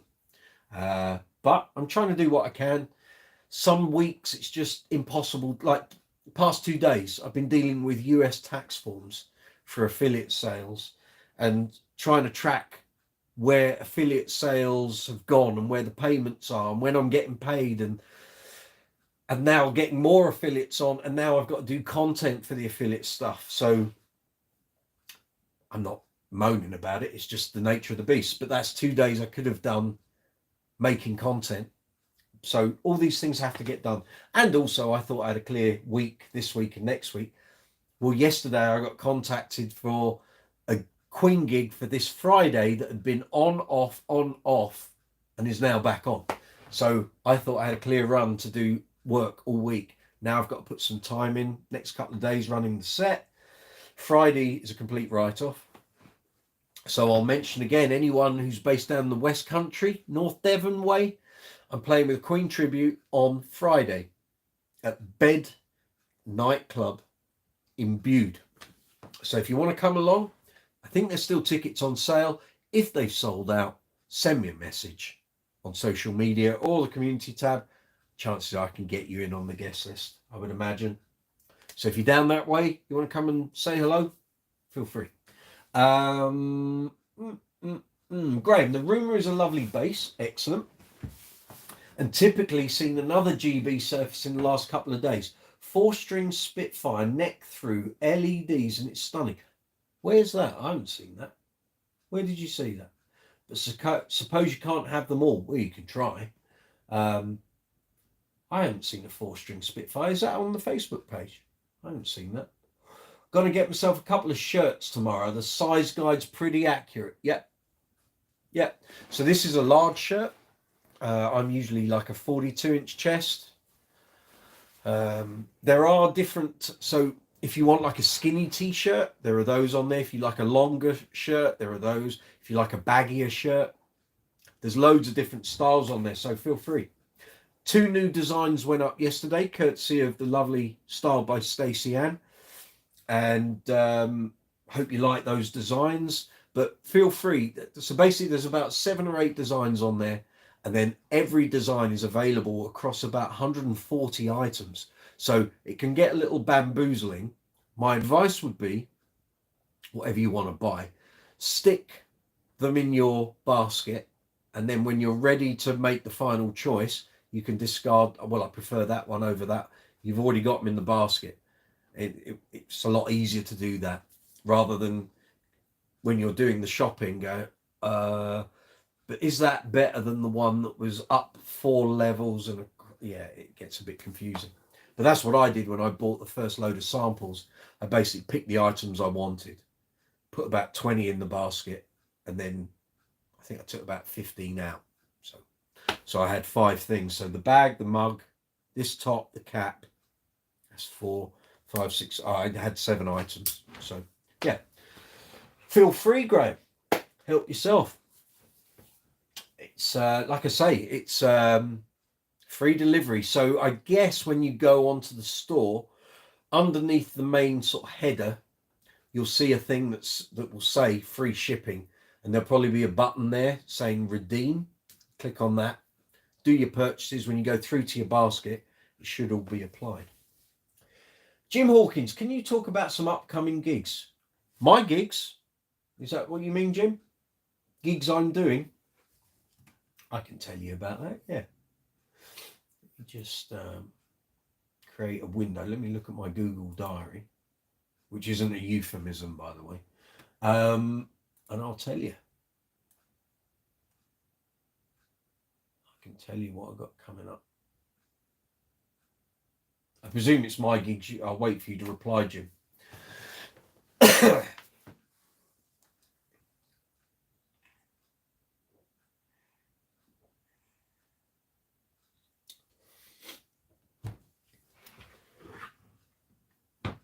Jim, have you gone to make a cup of tea? Do you mean my gigs that I'm doing?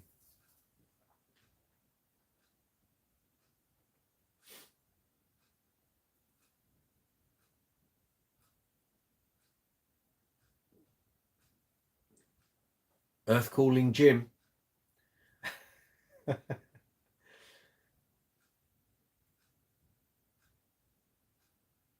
Jim. Hello. There we go. Yes, sir. Your gigs. Right. Fabulous. Okay. Yes, I'll tell you about my gigs. So I'll rattle through what I've got coming up over the next 2 or 3 months. An abridged version. I don't want to spend an hour talking about my gigs, but I'll do an abridged version. And if you want to reply, I'll see the replies while I'm looking at the diary. So it's all here in front of me. So I'm really sorry for people watching, but I need to face that way. Okay. So I can get closer to you. But yeah. Okay, so I've got a Queen gig this week. Then I've got nothing here until 29th of April, which is day after my birthday. If you want to send cake on the 28th, feel free. I'll happily accept any cake donations. I'm a big cake fan. So got a wedding function at Hampton Court Palace on April 29th. Then I have an ABBA tribute in Newbury. Now, I don't know what the event is. I've got no other details at the moment. So that's with 21st Century ABBA. Then I've got a function gig in on the 6th. Then I've got a crazy little thing called Queen tribute gig at Haythrop Park Resort in Chipping Norton on the 13th. Then let's have a little look here. Then there's a bunch of gigs. They're kind of pencils, but I'm guessing they're going to happen through the middle of May, which is 19th, 20th, 21st. Then I've got a potential Queen tribute on the 26th of May. It's not confirmed yet. What we got then, everything starts to go a bit mad. So on the 2nd of June, Uncle Funk's Disco Inferno kicks back into action. And then the summer really does start to happen. So we're playing in Chipping Camden, which again is kind of Cotswolds area, doing an event called the Olympic Games, but it's Olympick. I don't know what's involved. All I know is the gig is on, and we're playing there. We're doing a 90-minute set. So yeah, that's all cool. And then the day after, we're playing Uncle Funk's Disco Inferno. We're playing at the Indigo O2 here in London. Don't know what the event is, but we're there Saturday, 3rd of June. Then what have we got? Then we're playing at one of our favourite festivals with Uncle Funk, which is the Cambridge Club Festival up in Cambridgeshire on Friday the 9th. I think we're supporting Grace Jones. And I'm not sure. Cool and the Gang are on, but I think they might be Saturday. But there's a whole load of sort of well-known artists. We're on the Friday. We've done Sundays usually. We do the Sundays, but we're doing Friday this year. Then on the 10th, we're doing the Soultasia Festival in Malden in Essex at Promenade Park. Then I've got a bunch of penciled in gigs the following week, so I don't know which ones of those are going ahead and which aren't. Then the week after that, I've got This Is Queen on Saturday, 24th of June, down in Plymouth, West Country again. Okay, then we get to 1st of July. I've got Uncle Funk in, why's that screen moved all of a sudden? Saffron Walden, which is sort of Cambridgeshire, Essex way. And then where are we? So it's 1st of June. Then I've got to be confirmed. This is Queen gig in Gloucestershire on 6th of July. Uncle Funk's playing at the Oxted Festival in kind of Surrey. It's not Kent, but it's south of the M25 as you're starting to head towards kind of Gatwick way. So that's Oxted Festival on the 7th of July. Then we're doing the Camper Jam Festival in a place called Shifnal, Western Under Lizard. I swear it's made up, but it's not. So Shifnal, which I think is Telford, Shropshire way. So that's a festival at Weston Park. Then we're doing the Legends Festival on the 14th of July, which is in Cromer, Norfolk Way. And then on the 15th, we're playing at Home and Eat in Bishop Stortford, Cambridgeshire Way, Cambridgeshire Essex Way. Then we're doing another of our favourite festivals on the 20th of July, which is Stand and Calling in Hertfordshire. We've done that the past couple of years. Fabulous. Absolutely fabulous. Love that festival. Can't wait to do it. Then the following day, we're at Chidfest, which is near Hailsham. Yeah, Hailsham, which is kind of down near Brighton and then along the coast a bit, sort of Lewis Way. Then we're doing the Secret Garden Party in Huntingdon on the 23rd of July. Possible ABBA gigs in Croatia in July 26th, 27th, 28th. Then we're doing the Collective Festival with Uncle Funk in Fakenham, which again is Norfolk Way. That's on Saturday 29th of July. Then I've got 21st Century ABBA, 3rd of August. Then Uncle Funk are off to Denmark. We're playing the Smuk Fest or Smook Fest. I don't know how it's pronounced. Someone from Denmark, if you're watching, tell me how to pronounce it. And then what else have we got? Then This Is Queen down in Devon on Tuesday the 8th of August. Then we've got Uncle Funk Saltasia Festival at Royal Windsor Racecourse. Some big names there that day. So that's good. Then we're doing a wedding in Chelmsford with Uncle Funk on the 12th. Then we're doing the Legends Festival, 18th of August, which is at Bristol Blaze Castle. Funnily enough, down in Bristol. So we'll be there on the 18th. Then we've got a birthday party, private booking in Cambridgeshire with Uncle Funk on the 19th. Then I've got Platinum ABBA tribute over in Hunstanton on the 20th of August at Princess Theatre. Then Uncle Funk are at the Goat Fest. Don't ask me, I don't know. In Hitchin on the 26th of August. Then we're doing another Saltasia Festival on the 27th at Southend on Sea at Garran Park. We did the event last year and went down so well, they've booked us on loads of them this year, which is great. Then we get into September, got a birthday party with Uncle Funk in Buckingham, Middle Claydon, the Claydon estate, no less. So I don't know what that's going to quite entail, but there we go. Then on the 2nd, we're at Bug Jam, which is Wellingborough, Santa Pod Raceway, if you please. And then, where are we? Okay, so we're into like the second week of September. So we've got a wedding in London at the Nomad Hotel, which is cool. Then we've got This Is Queen in Portsmouth on the 8th. Then another Uncle Funk wedding in Bishop Stortford on the 9th. Then we've got Uncle Funk at the Strode Park Foundation in Herne Bay in Kent on the 16th. Saltasia Festival on the 23rd in Maidstone at Moat Park. And then rounding September off, I've got Uncle Funk at South Mill Arts Centre, Bishop Stortford, on Friday 29th of September. So that pretty much gives you an idea what I'm doing through the summer. Kevin Smith, hi, good to see you. Apart from my jive bass, I also have a Chowney. Okay, very good, excellent. Apart from my jive bass, I also have a Chowney short scale Scott Whitley active, Scott Whitley, which is a real funk machine. Do you know Scott? I know of him, never met, but I'm very aware of his sort of presence on YouTube and his basses and what have you. So it's cool. Dan Smith, good to see you. Hope you're well. Glad to see you're so busy, man. I hope you're keeping well. Yes, and I'm enjoying your Instagram stuff. Really like your reels every day. It's cool. So yes, Jim Hawkins, a busy summer. And there is room in there for more. So I'm hoping once we kind of get through the middle part of April, there'll be more stuff coming in. So it's all good. Dan Smith, very kind, sir. Dan decked for Uncle Funk a couple of times on guitar. Fabulous player. Check his YouTube channel out. Check him on Instagram. It's all good. Very good content. Very impressive. And a lovely chap to boot.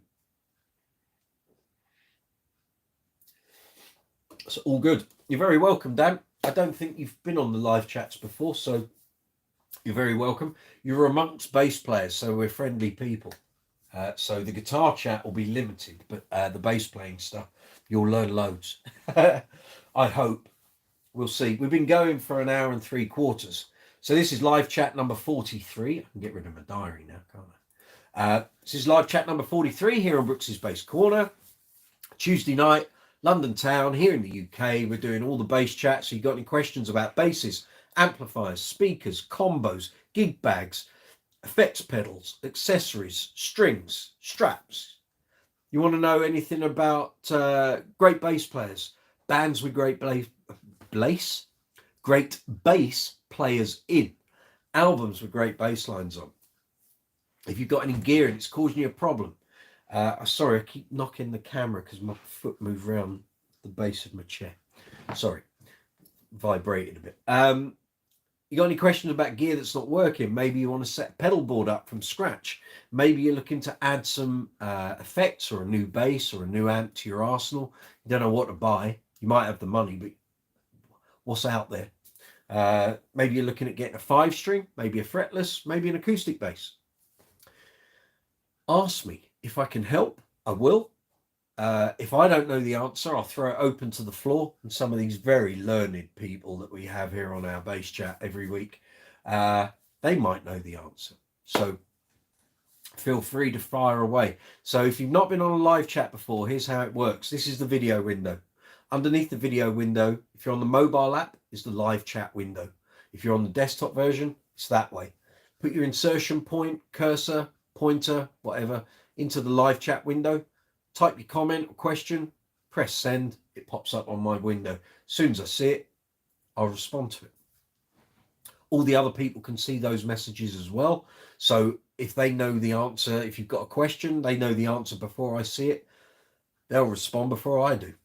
So it's all good. So in the live chat window, you'll see an emoji icon.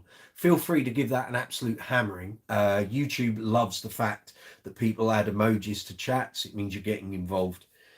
So even if you don't want to chat and talk, feel free to put emojis in, because that's what keeps the algorithm happy. Next to that, you'll see a dollar symbol. It's called Super Chat. Allows you to make a financial donation to the channel. I do get people asking me, what do you spend the money on? Well, boom stands, microphones, baffles, cables, audio interfaces, picks, basses, pedals, maintenance kits, cleaning materials for when I do the workshop videos, leads, 1,000,001 things. I couldn't even begin to start writing the list, but it all gets spent. I guarantee that. It's also going to be, as we get further down the line, I've got to hire a studio to give me more room to do some of the videos that I want to do. So if you make a financial donation to the channel, I can guarantee it's going to be used to make more content, and it's very much appreciated. So that's Super Chat. Underneath the main video window, you're going to see a thumbs up and a thumbs down. If you're enjoying the video, enjoying the live chat, give it a thumbs up. I really appreciate it. The YouTube algorithm thinks that's wonderful. So thumbs ups are good. If you don't like the video, or you don't like my presentation style, or you think I'm talking a load of old rubbish, you can give it a thumbs down. Just tell me why you're doing that. Constructive criticism is always good. So next to the thumbs up and thumbs down, if you're not already, please hit the subscribe button. That's very much appreciated. And also hit the notification bell so you get notifications when I post up new content, new videos, or I post on the community tab. Underneath the video, you'll see a description box. Actually, we won't go to that bit yet. We'll carry on doing. So we've done the thumbs up and the thumbs down. You'll then see a share icon. So you can share any of the videos here on the channel out to your social media, emails, websites, whatever you wish. There's a save button in case you want to save certain videos to watch later. Then next to that, you'll see a love heart with a dollar symbol in. That's called Super Thanks. Works the same way as Super Chat on the live chats. Just allows you to hit it and you can make a financial donation to the channel. And you'll find that on every single video here on Brooks's Bass Corner, because it's a monetized channel. So if you say you're looking for a video on how to restring a Kubicki X Factor, I haven't done that video yet, but it's coming. If you didn't know how to do it, and that video's there, that might show you all the things you were confused about on how to do it. If you enjoy that video and you think that's really helped me, you can hit super thanks. It just shows your appreciation for the content, not only on my channel, but anyone else. Mr. Dan Smith, he might have some very good guitar videos on his channel. In fact, I already know he has got good guitar videos. I've seen them. It's the same thing. You hit the super thanks button, just it's very welcome. Okay, so that's that. In the description box below, you're going to find links for a UK and Europe merchandise store and a US and worldwide store. Here's an example of that merchandise. So this is the long sleeve baseball shirt. And here's a cap. And we have various other shirts here. So these are all samples of the merchandise. It's all great gear. It's really good. And it's all printed up with Brooksy's Bass Corner logos and graphics. The printing is great. The quality of the gear is great. We've got mugs. We've got bags. There's tons of items there. So if you want to buy any merch, those links are in the description box. You'll also see, I might as well mention it, but they haven't fixed it. So underneath this video and every video on the channel, you're going to see a merchandise shelf.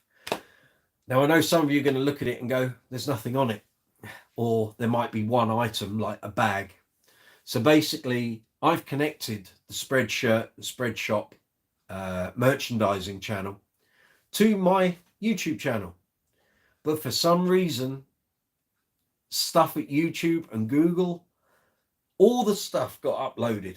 And within about an hour, it all got ripped off again. Loads of the products have passed assessment and what have you, yet for weeks, 6 to 8 weeks, all that's showing on that merch shelf are bags like this. At one point last week, there were 8 bags, all the same. I am in constant conversation with YouTube and Google about this. I don't know what the hell is going on. They keep telling me I need a Google Merchants code. Well, there's nothing on YouTube in any of the how-tos or, you know, good policy or any videos when they talk about adding a merchandise store and setting up a merchandise shelf. There is no mention anywhere on having a Google Merchants code. Yeah, I keep getting emails from YouTube saying, oh, you need a Google Merchants code. Well, when were you going to tell us that? And my point is the fact that all of my stuff uploaded and was available for a couple of hours, and the items that are there didn't need a Google Merchants code. So the items that one day there might be 1, then there might be 3, then there might be 2, 7, 8, 5, 6. It's different every day, changes by the hour. I don't know how it works. It's a mess. And to be honest, I think everyone who's bought any merchandise so far has done it through merchandise links in the description box. But YouTube are losing out because they're not getting the sales from the merch shelf. So if anyone from YouTube is watching this, I know obviously the algorithm's going to pick up on what I'm saying. Can you just fix it, please? And if you want us to have Google merchant codes, why don't you tell us that before we connect the stores? Yeah? So in your how-tos and your this is how you do this, and how about telling us that we have to go and apply for a Google Merchants code? The problem is you go in, you try and set up a Google Merchants code, and it says, oh, you can't do that. You haven't connected a website. Well, I don't have a website. There's nothing in any of YouTube's guidelines for doing this that says you have to have a separate website. So I'm supposed to connect up my Spreadshirt shop to a website that allows me to get a Google Merchants code that then allows me to have a merchant shelf. Rubbish. I've already got items that are showing on my YouTube merchant shelf. Why have I got to have a Google Merchants code? What I want to know is, why aren't the other items showing? Why aren't the t-shirts showing? The caps, the mugs, all I've got are bags. So you can buy from the merchant shelf, really up to you guys.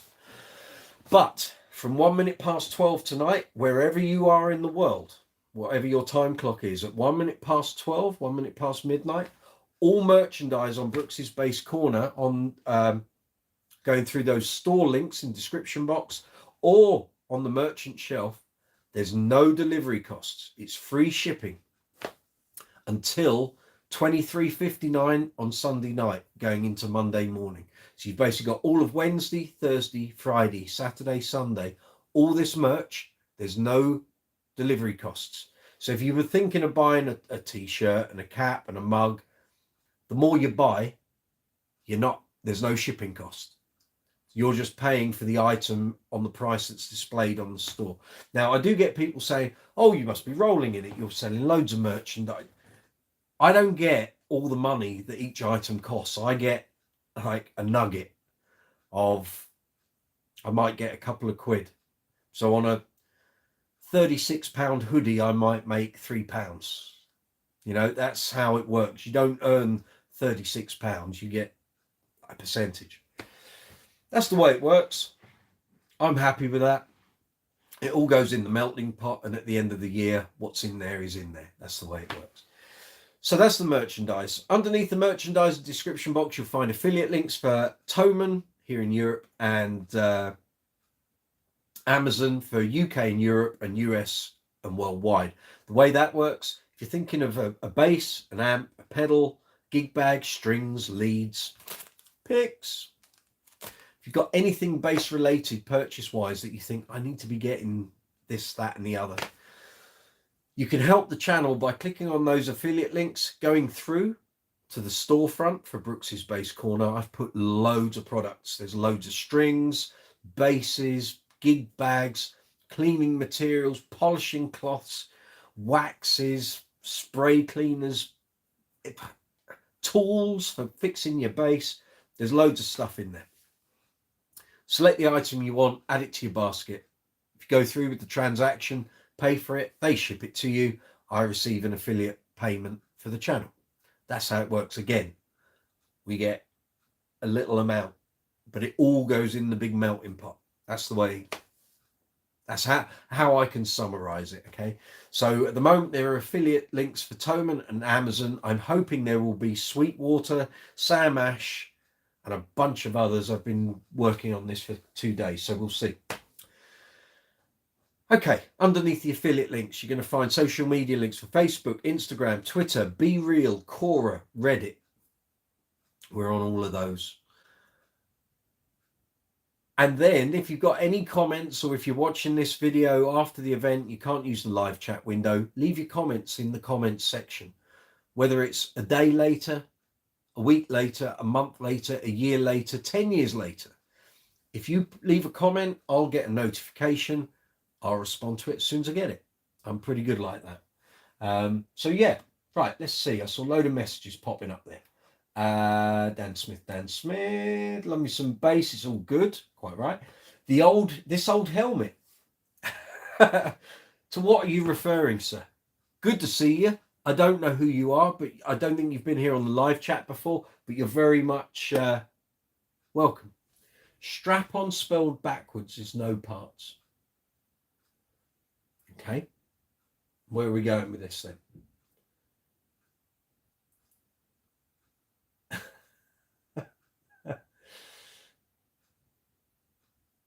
Okay, I'll let you carry on with that. That's fine. Okay, so here we are. We're coming up on 2 hours. Live chat number 43 here on Brooks's Bass Corner. Hope you're all safe and well out there. Hope the world of bass is treating you well. If you've got any questions about bass guitars, bass amps, bass effects, bass accessories, gig bags, strings, want to talk about good bass players, great bass players. You want to talk about bands that had great bass players. Perhaps you want to talk about great bass lines on classic albums. Any of that. Stick it in the live chat window. As soon as I see the comments pop up, I'll respond to them. That's how easy a live chat is.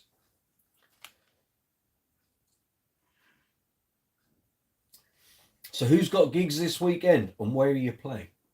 I'm going down the Bude in the West Country to do a Queen tribute gig on Friday night at Bed Nightclub in Bude. So if you're based down that way, you want to come along.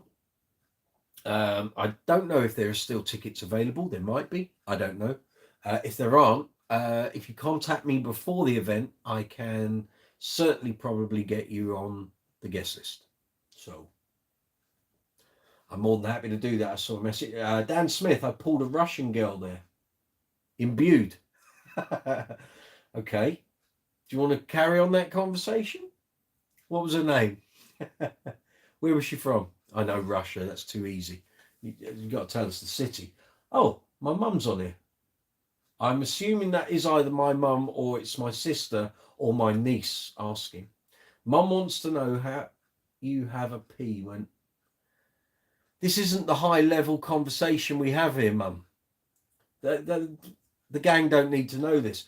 I don't. I had one before we started and I managed to hold it in for the rest of the time. This is the level I have to work with within my family. So I've got my cousin Tom on here. I've now got my mum asking, how do I go for a pee when I'm on a live chat? We aren't doing 5.5 hours this week, Mum. That was... yeah. No, we won't be doing 5.5 hours. I think that might well have been a one-off, but it was quite informative, I have to say. So are you liking the merchandise, Mum? There we go. See, you're seeing it in real life now. It's all going on. I know you've seen the pictures, but you've not seen it in real life. My mum doesn't frequent the live chats. This is a first. I'm sure my nieces have put her up to this. What was I showing you? The mug. There we go. And t-shirts. So that's the royal blue with the colourful logo. Actually, you need to turn that way, don't I? And then we've got the base flame one, which is a simple but very effective design, as you can see. And then we've got the long sleeve sunset text base outline long sleeve t-shirt. Quality of the garments is fantastic. And basically when you place an order, it takes, I think it was 7 or 8 days from placing the order. It gets printed, it gets shipped. For anyone here in the UK, comes via, I think it's DHL in Europe and Germany, and then when it gets to the UK side, it's Parcel Force. But they send emails and keep you up to date. This is Spreadshirt. They send you all the details to let you know where your order is. So yeah, Mum loves you. Good. Glad someone does. Merchandise waiting to see mine. Yeah, I know. I'll place an order for the family. All right. It's I've got to wait till there's an offer on, which funnily enough, there is one tomorrow, free shipping. And then further down the line, there are regular promotions on the Spreadshirt shops. So very good.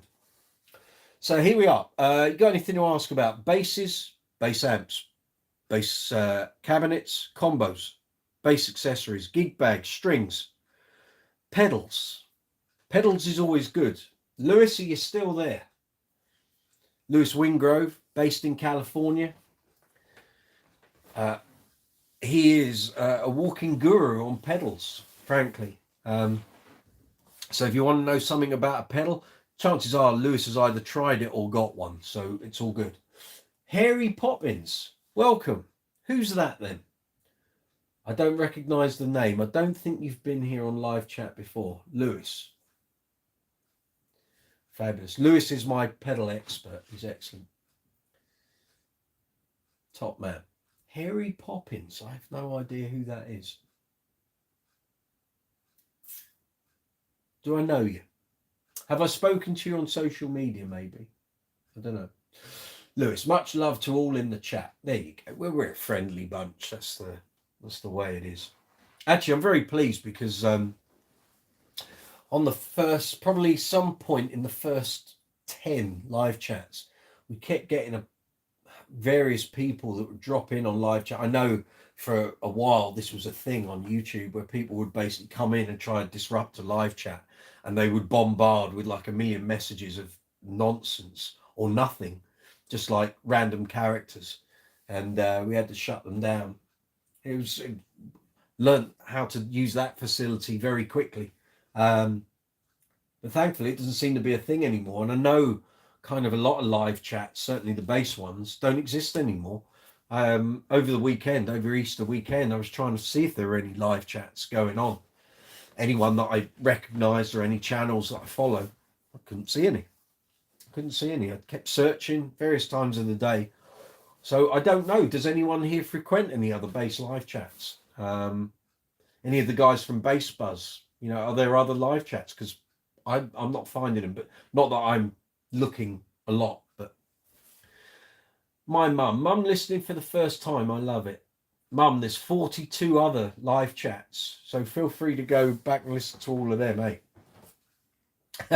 There's plenty of listening there. It'll keep you well occupied. The 5.5 hour one's a cracker. So if that's your thing. But yeah, I can't find too many other bass live chats. Certainly not one that's regular. So, you know, I'm very happy that you guys come back week after week. We chew the fat. And yeah, I learn loads doing this. Harry Poppins. I just don't know who that is. Anyway, yes, Harry Poppins. That's my mum. So, yeah, Martin, Josh Fosgreen in Bass Buzz does live chats, but not on a weekly cadence. Right, got you. Okay. Yeah, I mean, for a long time, this wasn't a regular thing. This only kind of became regular. Let's think. That would have been October through to the start of December. I used to do them in batches. So when the channel first started, it would be, I think we kind of did Sunday evenings, and then it moved to kind of Sunday afternoons. And then it became a bit random. So it might be like we were in lockdown still. So it might be a Monday, a Wednesday, Saturday. I just couldn't find a day or time that seemed to work for most people. And then last summer, sort of through July and August, it was rough. I mean, there were live chats where it was basically just me talking for an hour, and then I'd sign off because there was just no interaction. But then we seemed to hit a stream of good live chats through sort of October and November, when we were starting at 7 o'clock, and it became very obvious that people were dropping in from 8 o'clock onwards. So the first hour was really slow, and then it would kind of take off from 8 o'clock.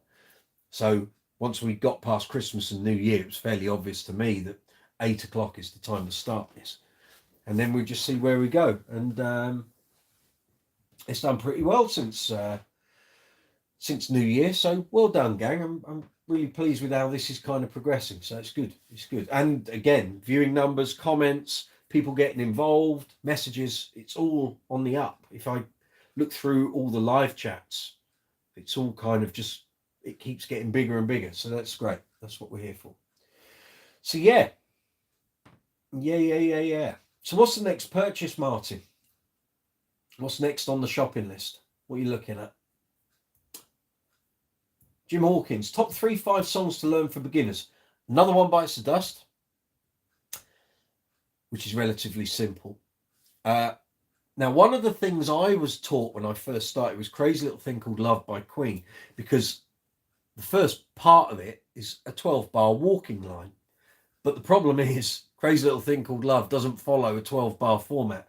It's not that way inclined. So there are some sections in it that aren't quite that easy. But after a few songs under your belt, Crazy Little Thing Called Love works quite well. Let's think. There's so many good songs. I need to kind of know your sort of musical preference, Jim. So there's no point me suggesting a load of funk stuff, and that's not really your cup of tea. We can probably pick a Beatles tune out of that. Plenty of good bass lines there. Psycho Killer, Dan Smith, quite right. Yeah, that's a good one. Trying to think. Yeah, I don't really want to teach you stuff, Jim, that doesn't float your boat. So, you know, we'll kind of pick stuff that works for you. But top 3-5 songs to learn. There's so many good songs, really. Jim Hawkins, easy songs. Okay, well, we'll teach you a 12-bar if you don't already know how to play a 12-bar. So we'll pick like a classic rock and roll song, and we'll get you playing that. So you're based in America, so there's no point me picking stuff that's sort of quintessentially British. Maybe Sweet Home Alabama. It's very simple.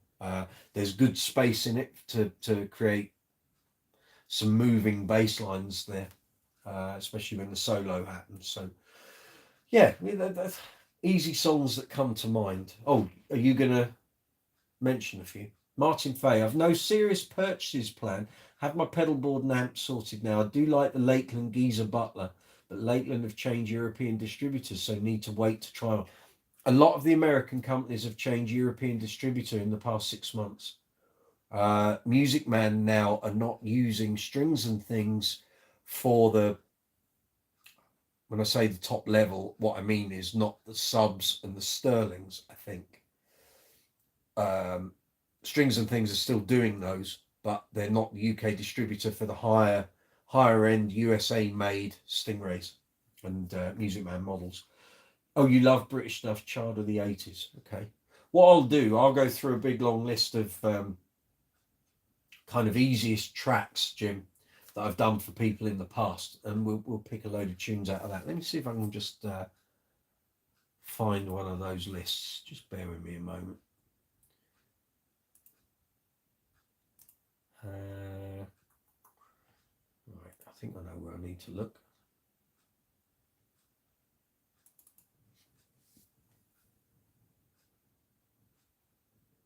Bass lessons, here we go.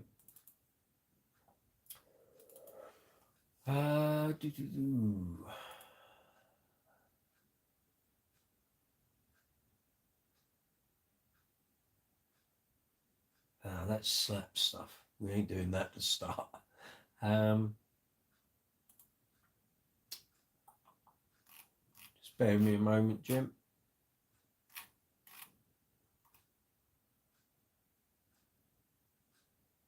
I need to find where I've put those lists. I'll have them on here somewhere. But yeah, there's loads of stuff. Something like Walking on Sunshine, you know. Things like, I'm trying to think what else did I used to do in covers bands that are simple. Things like Long Train Running, Doobie Brothers, Valerie, Amy Winehouse, it's fairly easy. Yeah, we won't be stuck for possibilities, Jim, don't worry. David Gill ordered a left-hand fretless Psy U5. Very good. Could be a long 4 or 5 months. Have you got to wait 4 or 5 months for it? Blimey. Tom Sage, I'll have that list of beginner songs too, please. Okay, noted. I'm just going to write it here on my little to-do list. Tom, beginner's list.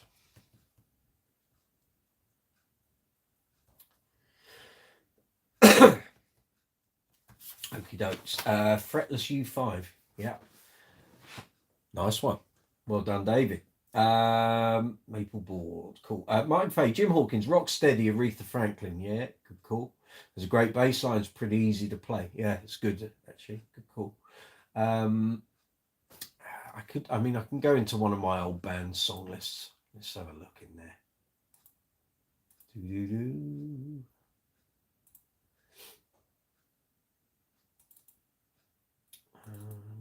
There we go. Right, Jim. Oh, yeah, helps if you don't try and open a PDF in your word processor, eh? Right. Right, Brown Eyed Girl, definitely. Dancing in the Street, Martha and the Vandellas, it's pretty good. Hi-Ho Silver Lining, bit of Jeff Beck. Honky Tonk Women, Rolling Stones, of course. Saw Her Standing There, the Beatles. It's kind of 12 bar-ish. Mustang Sally, of course, goes without saying. Twist and Shout. Maybe Brown Sugar. Long Train Running, I've mentioned. No Woman, No Cry, Bob Marley. Play That Funky Music, Wild Cherry, and we'll put Superstition by Stevie Wonder in there as well. Sweet Home Alabama. Yeah. 500 Miles, The Proclaimers, Jim. Is that a bit off tangent? I don't know. Billie Jean, Michael Jackson. It's relatively simple.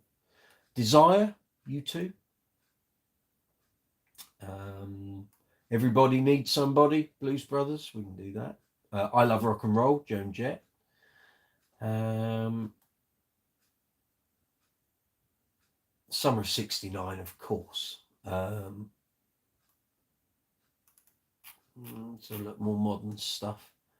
Dance the Night Away, Mavericks. Well, it's only 2 chords, so yeah, we can do that.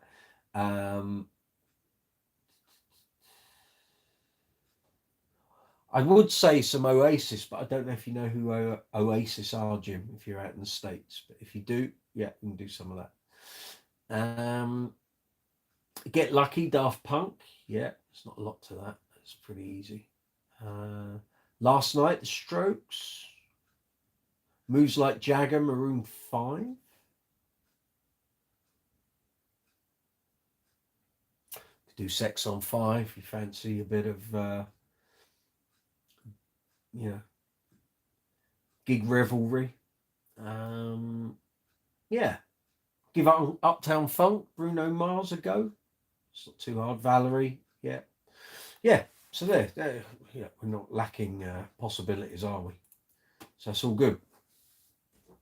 Graham, Summer of '69. Yeah, well, I know I've built a career on playing songs I hate, but it pays for all this. That's the thing. If you can get your head around playing songs you don't like, but you earn well out of it, and especially if you're in a busy band and the gigs just fly at you for years, it's like, one after the other.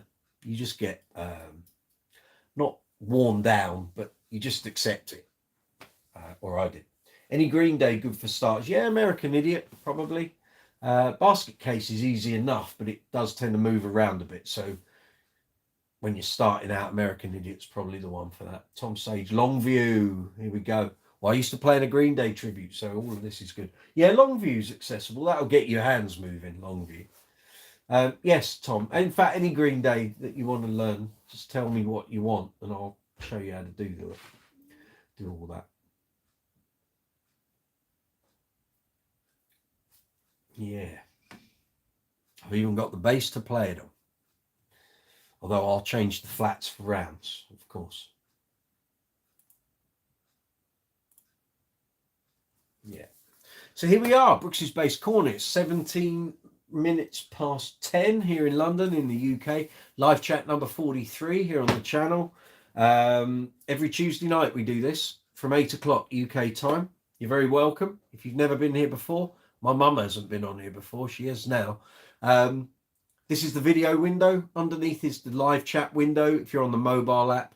If you're looking at on the desktop, it's that way. Basically, put your insertion point or your cursor in the live chat window, type your message or question, press send. I'll reply to it as soon as I see it pop up on my screen. If you're trying to buy merch, I don't know, I've got to do the big sale, guys. If you want to buy any Brooks's Bass Corner merch, this is a long sleeve baseball shirt. We've got bags, we've got mugs, I've got different t-shirts and what have you. From 1 minute past 12 tonight through till 23:59 on Sunday evening this week. So the next 5 days, Wednesday, Thursday, Friday, Saturday, Sunday, all the merch, no matter where you are in the world. Merchandise has no delivery costs. There's no shipping. So literally the price you see on the store, that's what you're paying. There's no extra hidden delivery charge at the end of the transaction. It is what it is. So feel free. If you were thinking of buying a few items, you're not going to find the delivery costs going up and up and up and up. You're just paying for the products. That's the way it's working. Sue Brooks, ask Tom if he got his birthday card. You ask him, he's there. He'll have seen it. He's seen your message. So when you type your messages, Mum, it pops up there. Everyone in the world can see what you're typing. So, Tom, did you get your birthday card? This is the riveting quality of live chat here on Brooks's Bass Corner. My mum asking my cousin, her nephew, if he's got his birthday card. I know, we can talk about fancy woods and tone shaping, and my mum wants to ask my cousin if he's got his birthday card.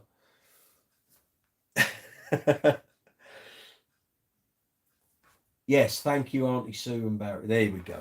See, so he got his birthday card. Happy days. The live chat can continue at a rapid rate now that we've got that little gem answered. Splendid. This is what I bring to the show, guys. You see, it's top notch, high level chat. This is. So, is anyone in the US? If you're here on the live chat, are you going to NAMM this week? New products flying, literally from every retailer. Dingwall are showing off the new John Taylor bass from Thursday. I had a little chat with Sheldon Dingwall last week, and he has intimated that I will be getting one of the John Taylor basses for review on this very channel as soon as NAMM is finished. Either he's going to get one shipped to me quick, or it will come with him when he next comes over to the UK. I don't know which. I left the ball in his court. Lovely man, fabulous basses. So there will be a review and demo of the new John Taylor Rio bass with the Neve preamp here. I will let you all know when it's ready to be uploaded. So that's coming very shortly. Let's think, what else we've got coming up? Well, all the basses in here that either haven't had a soundbite demo video, or have had the demo but not the review treatment. So all of that's going to be happening over the next couple of weeks and months. So it's all go. It's busy time. But I want to try and get as much of this content up before my gig diary sort of kicks in June. So keep an eye on the channel. There's going to be a lot of content, probably getting released quite close to each other. So generally the general consensus for YouTube creators is, if you're doing long form content, you space it out. You leave at least 2 days between videos. You don't do multiple videos in one day. You can with shorts, but not with long form content, because basically it completely confuses the algorithm. So it's promoting and pushing one video, and then you release another one. So you haven't given that first one a chance to breathe. And there was a YouTube creator, did a creator video, and he worked for YouTube, and he said, well, I'd release 2 videos a week. He said, I have to space them out 3 days apart. He said, because the algorithm just can't work at that rate. When you think over 500 hours of YouTube content gets uploaded every minute, it's a lot of content. So, yeah. So I generally, when I've been on a production spurt, like when we were in lockdown, I was doing 3 long form videos a week, spaced out 2 days, sometimes 3 days between each one. So if you go back and look at some of the old content, look at the dates they were put up, you'll see. Yeah, that was rapid fire work, I can tell you. But it's not like we had anything else to do, was it? We couldn't go anywhere. Martin Fay, I was listening to some old LPs recently and popped on Kajagoogoo. Very good. It made me realise what a good bass player Nick Beggs is, and the rest.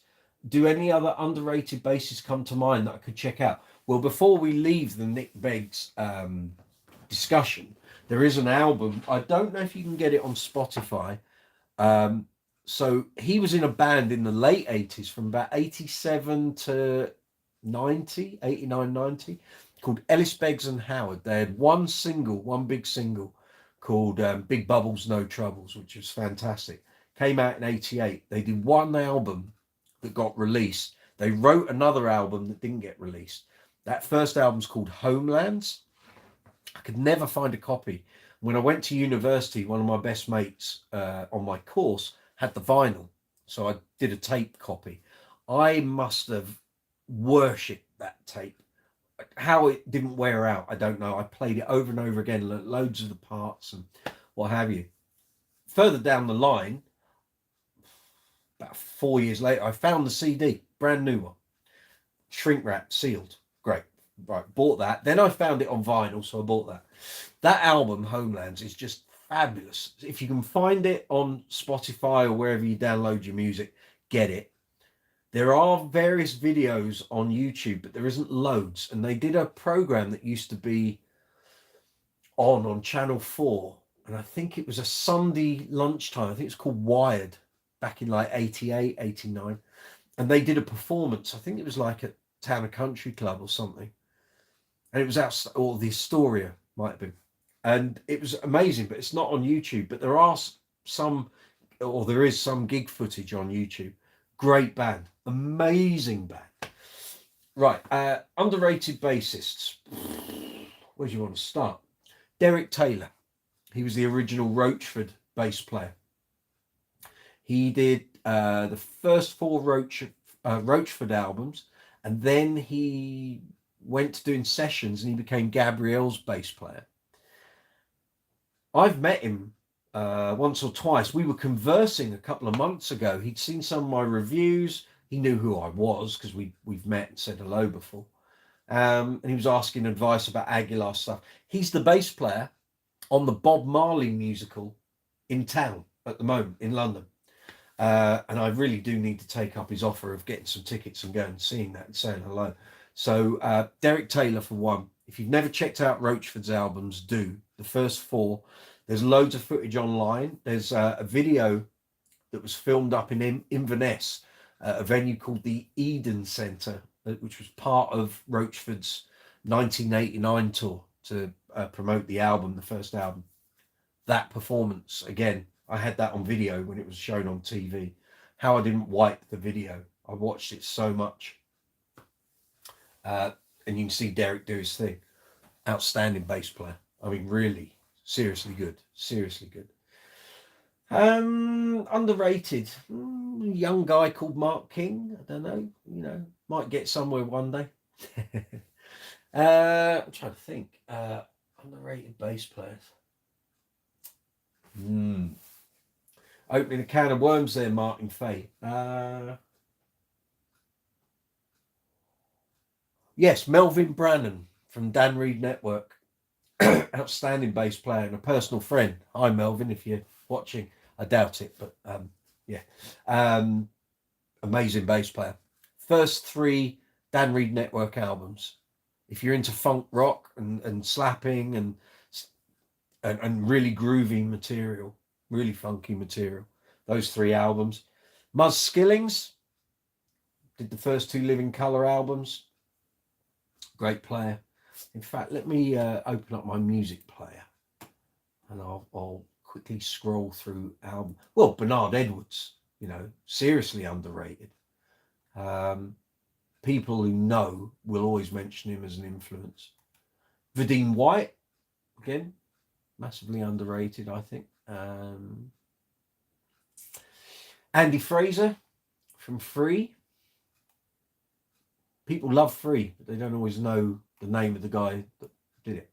Let's have a look. Cliff Williams, AC/DC. I'd say he's quite underrated.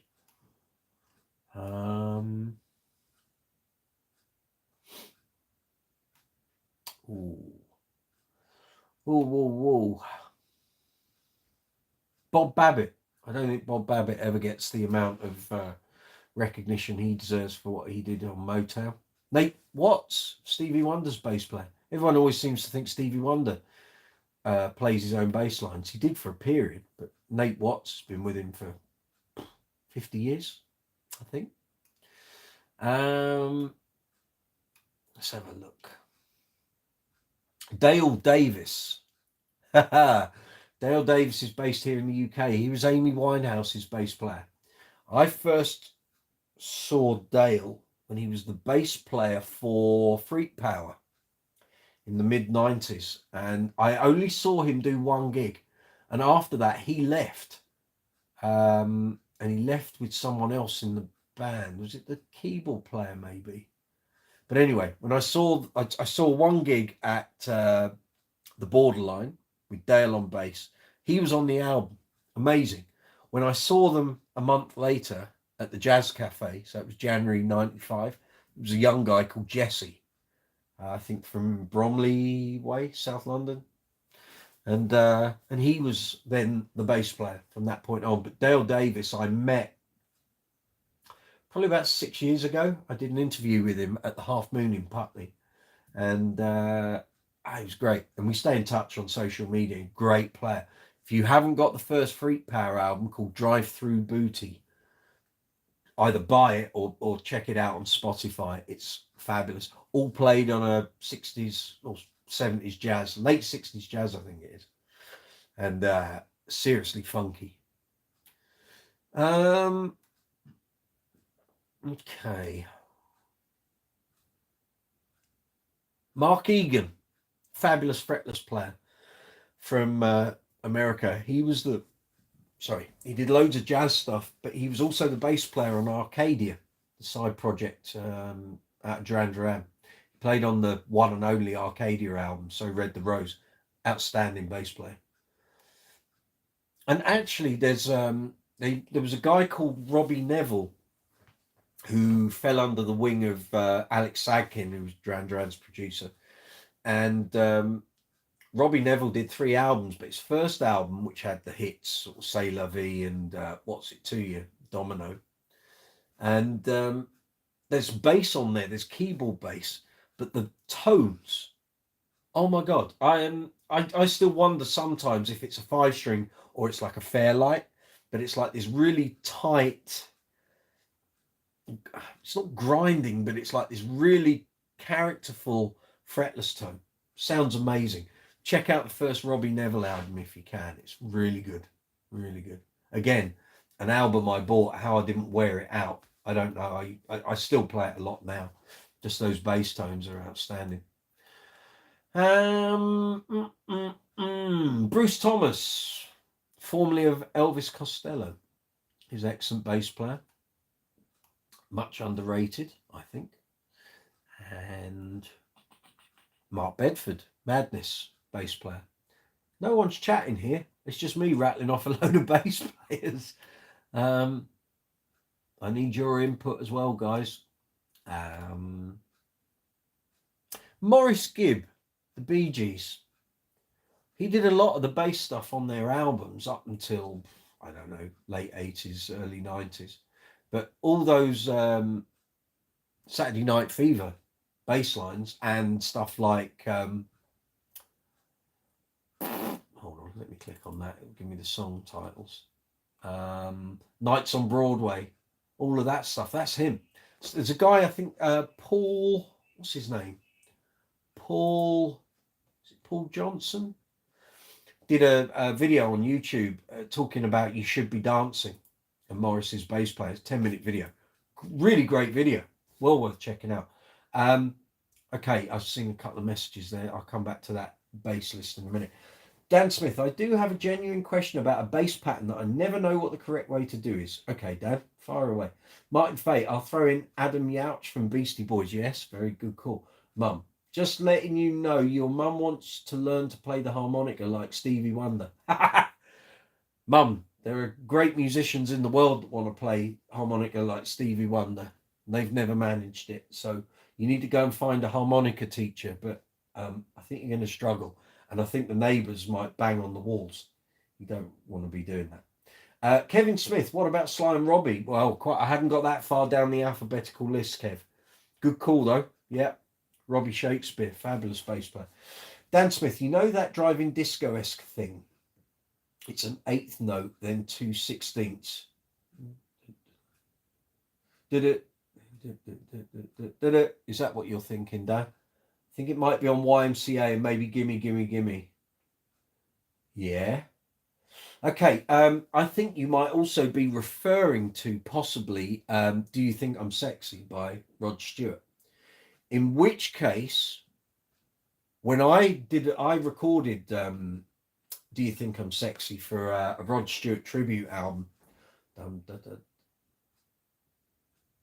Oh, okay. So you're doing a root note and 2 highs. Okay. What you may find, sometimes that might be done with a pick or it might be done with fingers. But also, you've got to remember, around about the time of disco, at speed it's killer, yes. So you have to start and get the articulation right and build it up slowly.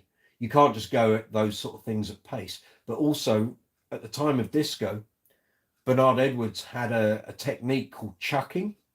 So basically his hand was like a claw, and it was like kind of a claw, but he would fashion his first finger and thumb into being like a pick, and it would leave blood all over the strings. But doing that, and that, so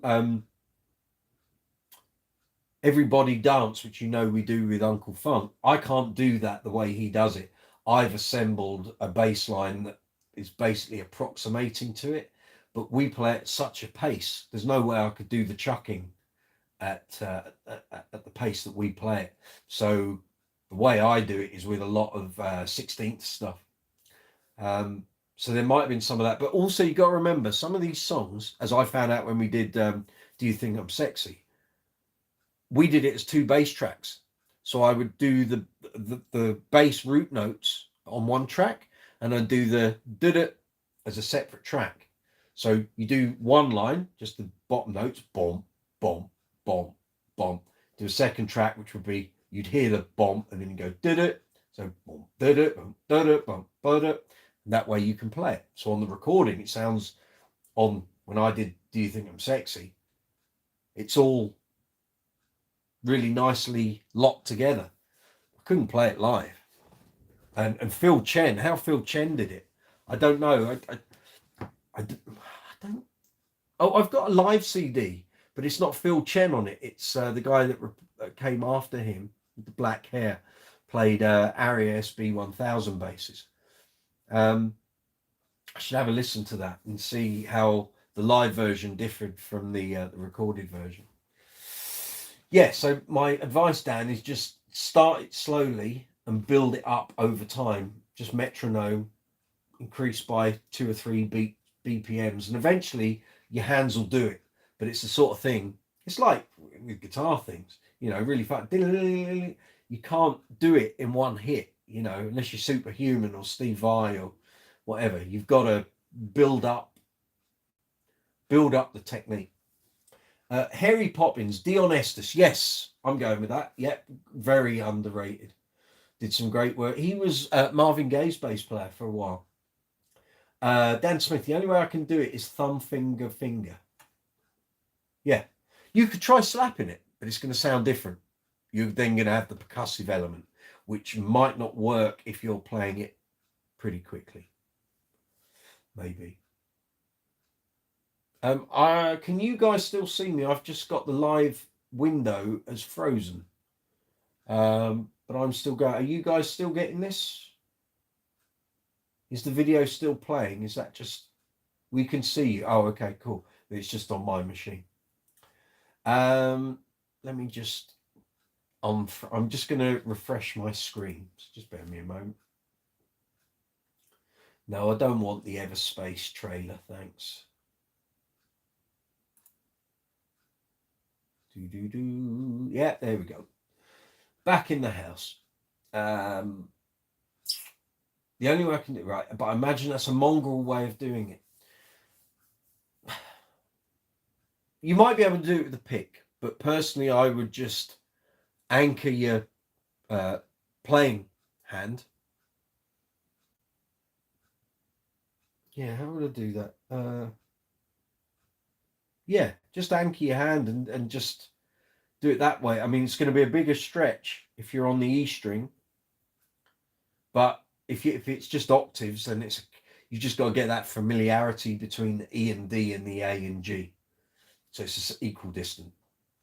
But if you start string skipping, like if it was A to D to G to C, that's going to really throw you. That's a lot of movement.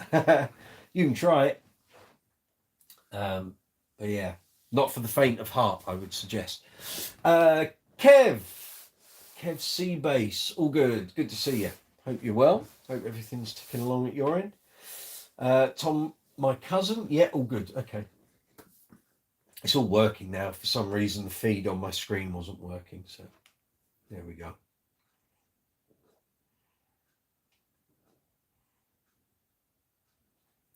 Very good. Right, let me get back to the The unfashionable bass players who didn't get enough of a say. Let's have a look. Steve Walters is a tasty player. Used to play for George Michael, played for Beverly Knight, done loads of sessions, does lots of stuff. He's very good. Phil Spalding, rest in peace, my friend. Phil passed away on 6th of February. No, 5th of February, sorry. His funeral and remembrance service were a week or so ago. And again, very underrated.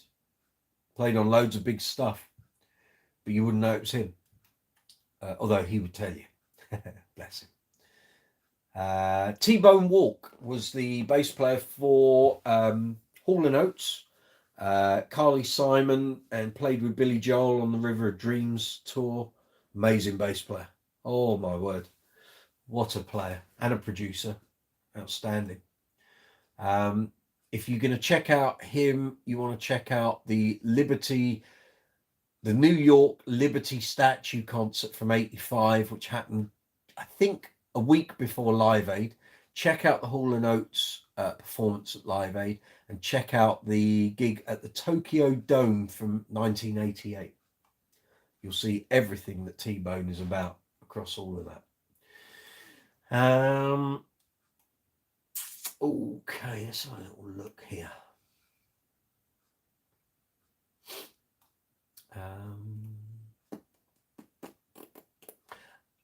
Aston Barrett, bass player for, I think I've got that name right, Bob Marley. What have I got here?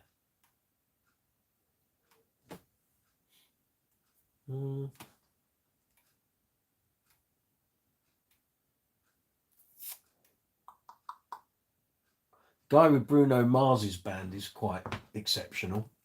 I always get his name wrong.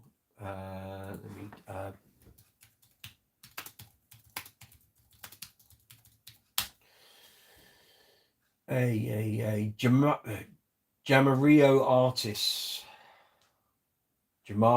Artists. Yeah, seriously good. And he can dance too. Lucky fella. Mum, oh yes, your mum can see you, recognise you from somewhere. Very good. Well, I'm glad you do. Okay. Let's have a little shifty here. Lee Sklar. He does get, well, nowadays he does get the attention he deserves, but you know, for years, thank God he's got the beard. That's how we recognise him. The guy with the beard. If I'm ever talking about Lee Sklar to people who aren't bass players, I say Phil Collins is bass player with the beard. They know who you're talking about.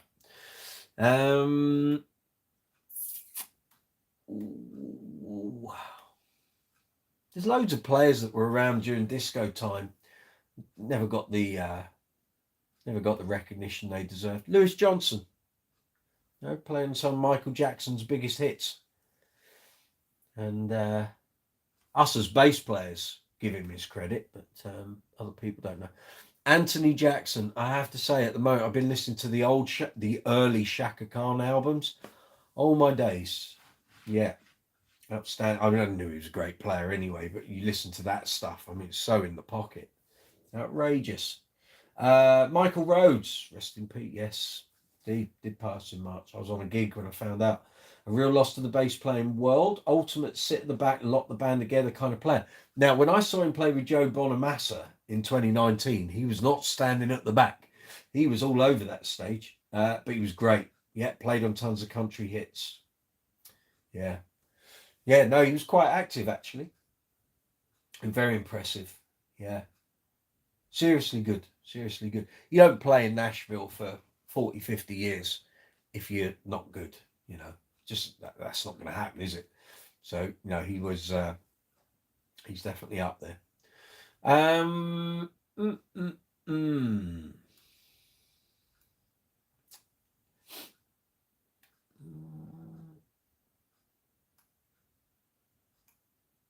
got a lot of albums on it. But at the moment I've got them on the artist list, so I'm picking it out from that, really.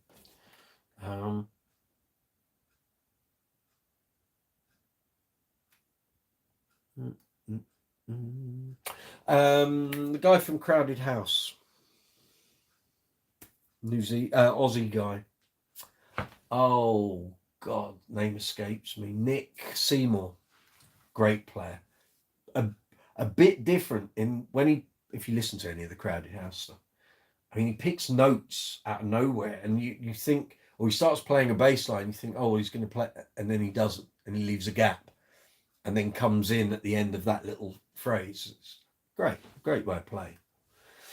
I thought their set at Glastonbury last year was really good once they got the mix right that was shown on telly, because there was a version on iPlayer like an hour after, or while it was being shown, and the mix was horrendous. And then they did a proper mix and put it up as part of their highlights package, the whole set, and it sounded a million times better. The best thing they did was pull Nick Seymour's backing vocal. Like, it wasn't so up front and in your face, it was more mixed in with the rest of the vocals. That was a vast improvement. Yeah, I was really surprised because I know Crowded House do great BVs, and I was like, what the hell is that? What is that? But yeah, they sorted it. Okay.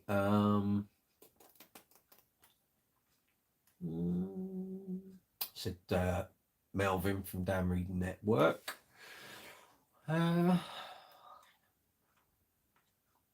Alan Gorry from Average White Band. Great player. And actually, Average White Band, Hamish Stewart did a lot of the bass lines as well. They'd swap between guitar and bass between them. Great players. Yeah. I think they're still going, Average White Band. Mick Kahn, obviously, from Japan.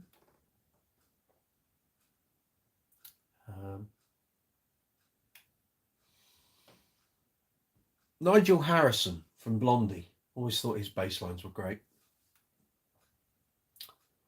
Mo Foster, obviously. Although I'm not necessarily sure people in the US would have a clue who Mo Foster is, but check his CV out. I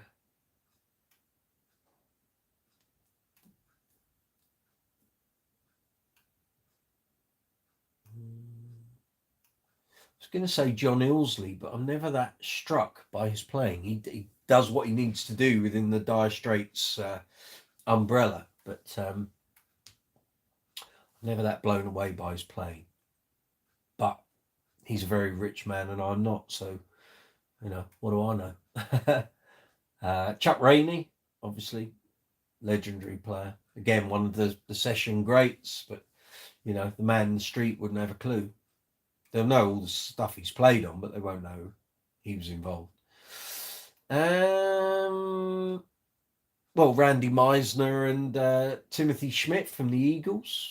I'll put them in there. And also Pat Badger from Extreme, who's an outstanding bass player. What a tone. What a tone. There's that Ellis Beggs and Howard album, Homelands. Got to say, Dee Murray from Elton John's original band, and Bob Birch, who sadly passed away about 10 years ago. He was an outstanding player, great tone. Oh, my days. Martin Fay, Cass Lewis, yes, yeah. We've mentioned him here before, yes, we have. Met him outside Ronnie Scott's last year. He'd been in to see Marcus Miller's first set on, what day of the week was that? Tuesday, Wednesday? It was the first night. So, or was it Monday? I can't remember. Anyway, Cass had already been in and come out, and he was hanging around outside. We were waiting to go in. So I said hello. Let's have a look. I'm not mentioning big names here because clearly a lot of them have had plenty of attention over the years. Yeah, Pat Badger from Extreme.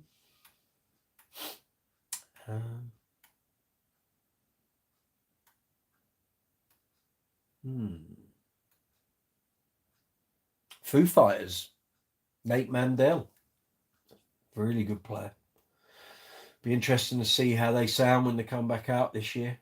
I know they do loads of festivals. But, Freak Power album, Drive Through Booty. we are. I'm on F, by the way. I'm going through the alphabet of artists and bands here.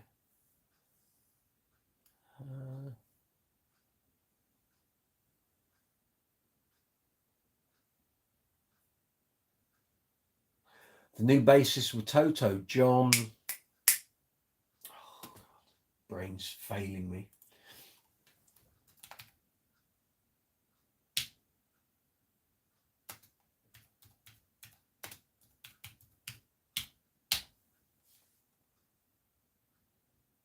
Thank you, John Pierce. There we go. A lot of people won't know who the hell he is.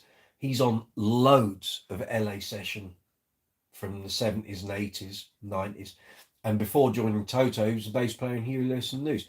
And I have to give a shout out for Mario Cipollina, the original Huey Lewis bass player. Oh, blimey. He could play. If anyone wants to know the football scores tonight, Man City beat Bayern Munich 3-0. Inter Milan beat Benfica 2-0. Yes, they did. Okay, let's get back into this list. Yes, we've said Dion Estes. I've said Steve Waters as well. We're up to G. Glenn Hughes. Although I've met Glenn and he's lovely. But I do get the feeling he's kind of lived the best part of his career on the fact that he was on Burn with Deep Purple, and that's all that gets talked about. I mean, he's got so much more to his career than that. Jazz Lockery played with Go West, played with Bad Company, played with Paul Rogers.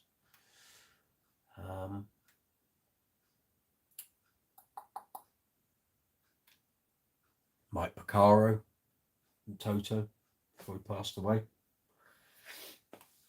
He was on a lot of LA session stuff as well. I think he's bass player along with Hungate on quite a lot of the stuff on Grease soundtrack. I've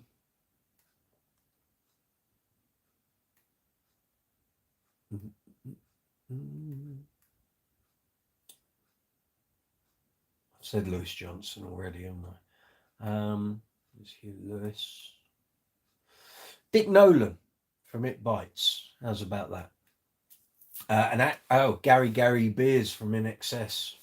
Never did anything flash, but without, you take the bass out of their stuff, doesn't sound like In Excess. Very important. P bass, Ampeg. It's Gary Beers, isn't it?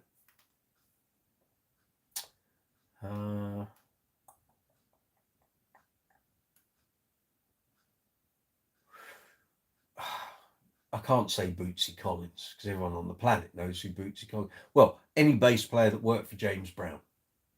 There were plenty of them. So yeah. And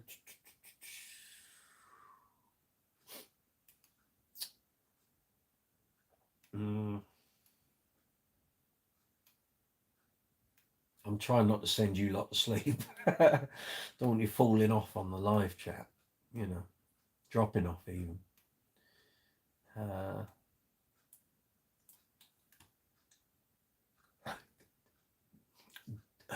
What's his name? Guy played with John Mayer from the start.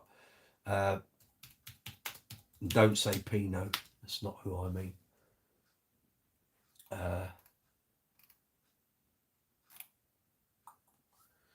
Okay.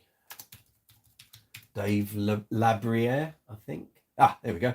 Dave Labriere. Oh, and he's had Otay Burbridge as well, has he? Oh, wow. Okay. Yeah, Dave Labriere. I loved the first two John Mayer albums, and after that I kind of fell off the wagon with him because it just sounded like he wanted to be the new Eric Clapton, which he's perfectly entitled to be, and he's a fabulous guitar player. Just didn't like the songs. I need to check out the albums that came after, but what I heard I didn't like, so I kind of went, not bothered anymore. And I just rediscovered Room for Squares recently. Fab. Really fab. Great songs. Great songs, great playing, well produced. Love it. We're into K.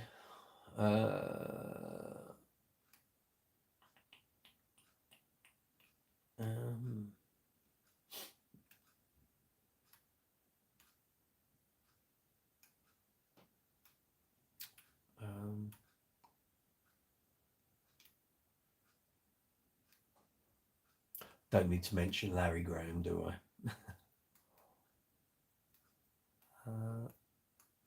Done Living Colour. Did that.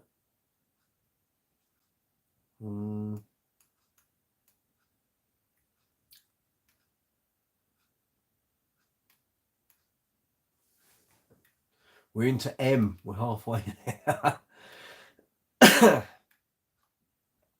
Stuart Zender, possibly. I wish he'd done better after he left Jamiroquai. I wish kind of his progress kind of has been like that a bit.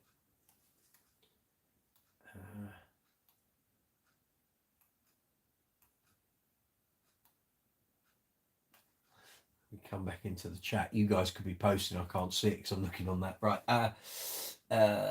Michael Rhodes, we've done that. Yeah. Cas Lewis, yes. Jim Hawkins, favourite flat wound strings? Rotor Sound for me. Although I don't have huge experience with flat wounds, because generally a lot of basses don't come with them. And they're not something I use often, but I've got flat wounds on the Mike Dirnt bass that's over there. The sort of, it's called Vintage White. It looks butterscotch yellow to me. But that's Rotor Sound flats on there. Love them. They sound great. Want to put them on my short scale? I don't know. Let me tell you, Jim. I'll just go into the Rotor Sound page. Let me just check their short scale offerings. I'll tell you.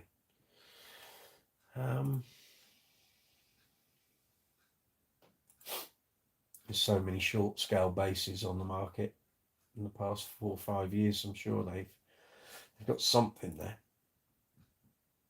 Right.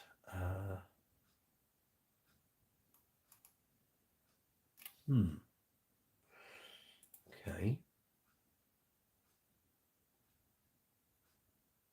There's no search facility. Clearly not. Oh, yes, there is. Right, hold on. Bear with me, my man. I will tell you. Ah, there is. There is. Okay. We want that. Oh. That's not. Ah, here we go.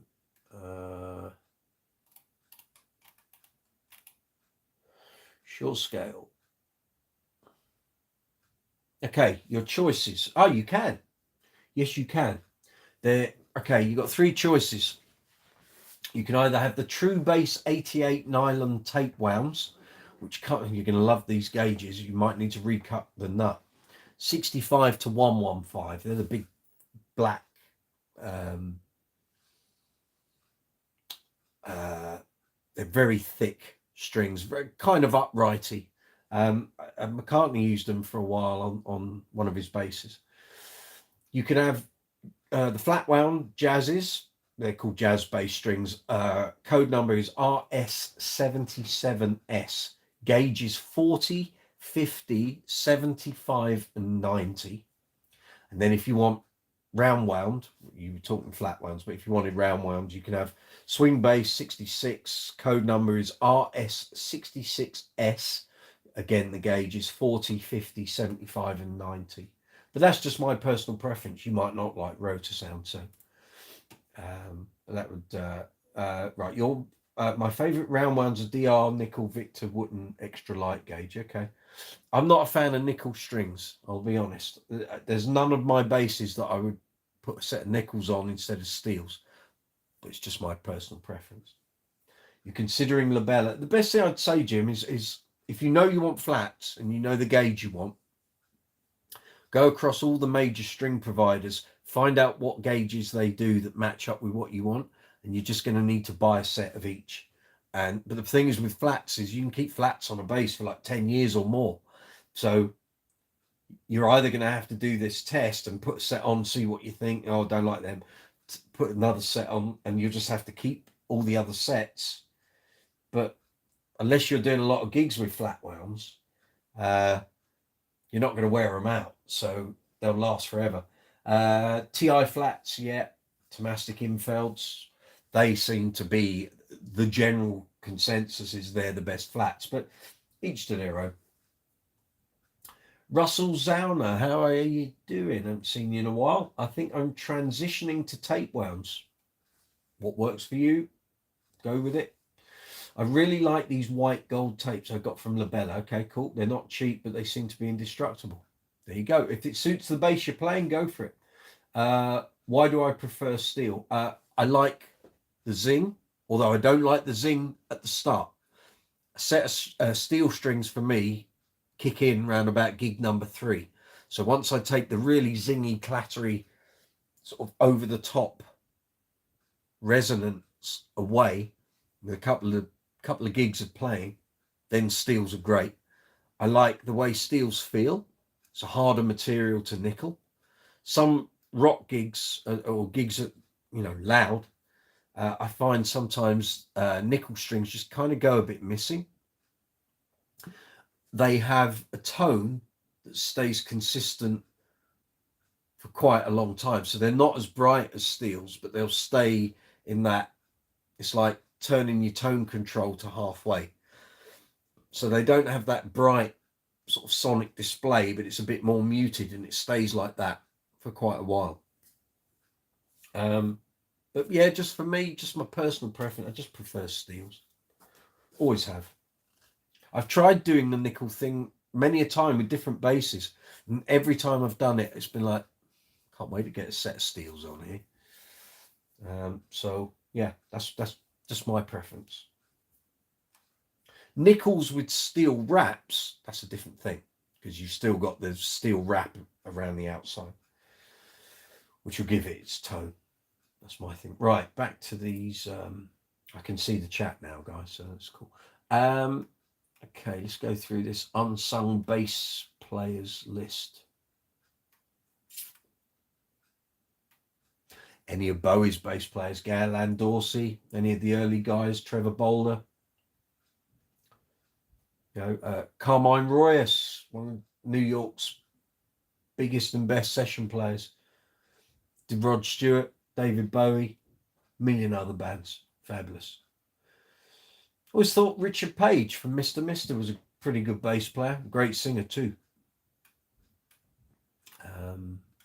Okay, we're into N. TM Stevens. Although I saw TM Stevens get out of hand at a bass show. Well, actually, no, I didn't see it. I heard about it. Kind of put me off him a bit, but clearly there were issues which we kind of now know. So those were obviously taking hold at that time. Let's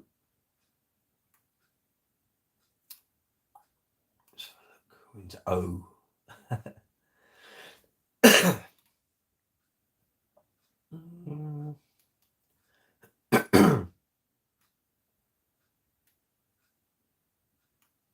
Awesome. Who remembers them? They had that big hit and then kind of disappeared. Bright Idea. That's it. No Tomorrow. I think they had 2 hits, didn't they? Yeah. Bright Idea, No Tomorrow, I think was another hit.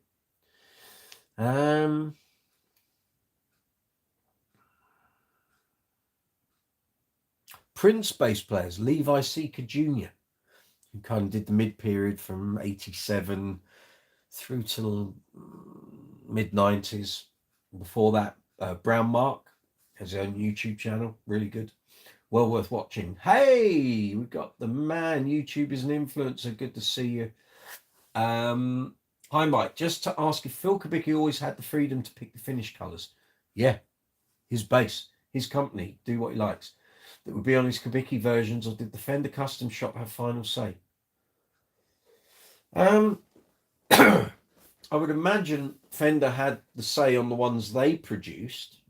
I don't know. You would need to check with Carla about that, but I would imagine they follow pretty much some of the things Phil had already done and chosen, But then you see Fender Custom Shop did like a pastel blue. And I don't ever remember seeing a film made one that was pastel blue. Yeah, I don't know. Can't answer that one for you, mate. No. Let's have a little look. Right, we'll get through this list and then we'll probably call it a night, gents, because we've done over 3 hours and my throat's getting a bit raspy now. Tony Levin, although he's quite applauded these days.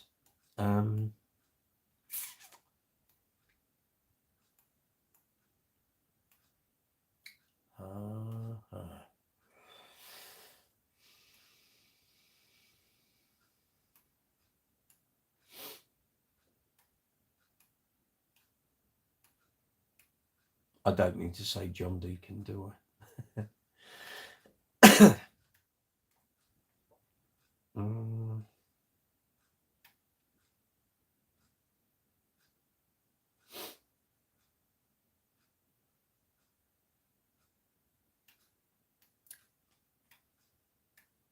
For those people who are tuning in thinking, what the hell am I doing? We're having a conversation about bass players who never quite got the recognition they deserved. So we're throwing names into the ring here.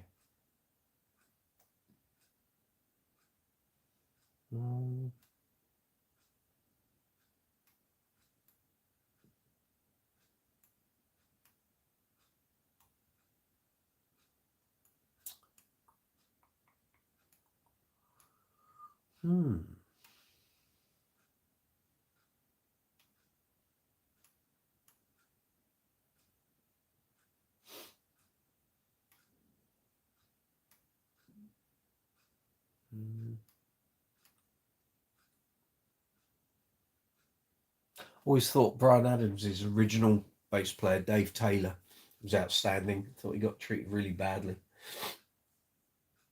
I think he got an email to tell him he was sacked, which weren't great.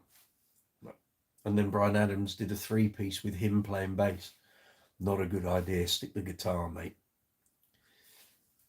You lost a good bass player there. Jim Hawkins saw Gail Ann Dorsey on Scott's Bass Lessons interview. She seemed so genuine. She was. I interviewed her actually while we were in lockdown for a Yamaha advertorial that we did. And I had to speak to loads of Yamaha bass artists. She was great, actually. She didn't want to be videoed, though. She didn't want to do a video call. She just did a voice call. Malcolm Foster was in the Pretenders, then was in Simple Minds, then did a load of sessions, and then moved to New Zealand. Great player. Great gear as well.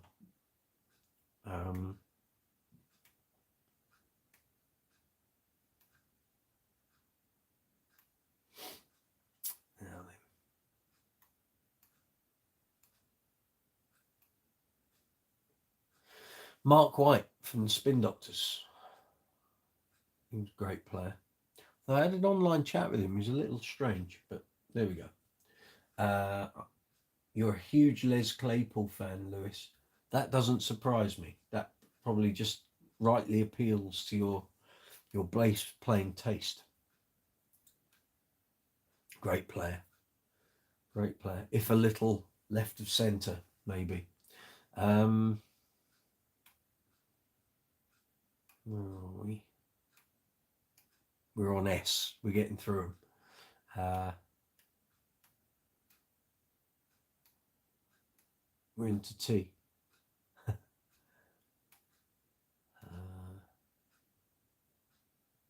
Done Cass Lewis.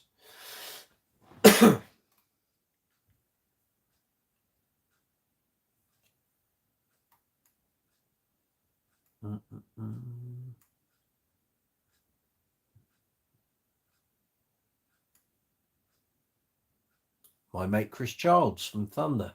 Great player. Really good.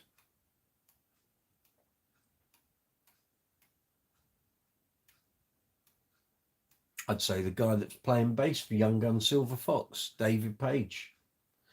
although it's not him that records the parts on the album. That's Sean Lee. Evening, chaps. But David Page, great bass player, really great. Great BVs as well. Great harmonies.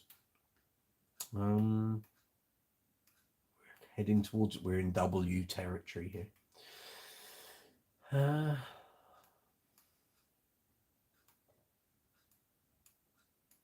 done. I think there's a few names there. So if you're watching this back and you can go through that list, by all means go and check them out. All those players, either on YouTube, Spotify, Apple Music, whatever's your preference. You'll learn a few things from that list, I would say.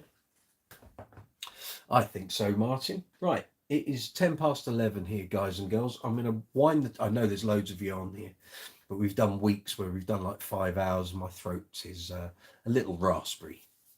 Not raspberry, what? Raspy. So thank you very much for a great live chat. Hope to see you next week. 8 o'clock, Tuesday evening, London town, here in the UK. Donald Duck down. I saw you, Kevin Smith. Don't forget, in 51 minutes time, you can buy your merchandise. No shipping costs wherever you are in the world. Links are in the description box below. They're on every video on the channel. There's also the merch shelf. If you follow us on social media, Facebook, Twitter, Instagram, Be Real, Reddit, Quora, you'll find links for the merchandise as well. Safest thing is just to use the link in the description box. So just any video on the channel, click the link, it'll take you through. So if you're in UK or Europe, there's one store. And if you're in US or elsewhere in the world, we've got 20 people logging on to this chat and I'm trying to close it down. Yeah, so you pick the store based on where you are based. And sorry guys, you've tuned in a bit late. We've been going for 3 hours and 10 minutes, but we'll be back next week. By all means, check the live chat out if you wish. Once this ends, it gets uploaded and streamed, so you can watch it from the start. So the merch links are in the description box. Based on where you are in the world, hit the one that relates to where you are, and you can own this merchandise: bags, mugs, caps, shirts. It will all be delivery cost free. So you just pay for the items. There's no shipping costs. If you were thinking of buying a sizable amount, there's no shipping cost. That cost is not going to go up the more you add. So win-win, I say. I will put social media links up for all this stuff probably in the next 20 minutes or so. You'll see it dotted around Facebook, Instagram, Twitter, here on the community tab, here on YouTube. Don't forget to give the video a thumbs up if you haven't already. I'd really appreciate that. If you're not a subscriber, please hit the subscribe button and hit the notification bell so you get notifications. What else do I need to tell you? We haven't had any super chats tonight or super thanks. It's all good. The videos are free anyway. If you wish to make a donation at any point, just go to any video on the channel, hit the super thanks button, and you can donate away. It's up to you. I think that's it. I think we're done. Guys, it's been a pleasure. Thank you very much for a very entertaining evening. Lovely to see you all. I will catch up with you next week if I don't speak to you before on community tab or on social media channels. There's a possibility of an impromptu live chat when I'm on my gig on Friday down in Bude. So again, if you don't subscribe and don't hit the notification bell, you aren't going to know that's happening. That's the joy of the subscribe button. You'll know when I'm doing anything here on YouTube. So I will bid you all good night. Lovely to have your company. We'll do it all again next Tuesday, and we'll have some more fun and frolics here on Brooks's Bass Corner. Live chat number 44, that will be. I think the links are already up on Facebook. There's events created, but I'll put all links up, and same thing as usual. A couple of days before, If you click on the link, it will bring you through to the video. Hit the notify me button and it will send you a little reminder about 10-15 minutes before the video starts. Then you won't miss the videos. Isn't that right, Lewis? Have a good week. I will see you next week. Take it easy. Keep your eyes open for content here on the channel and take it easy. I'll see you soon. All the best.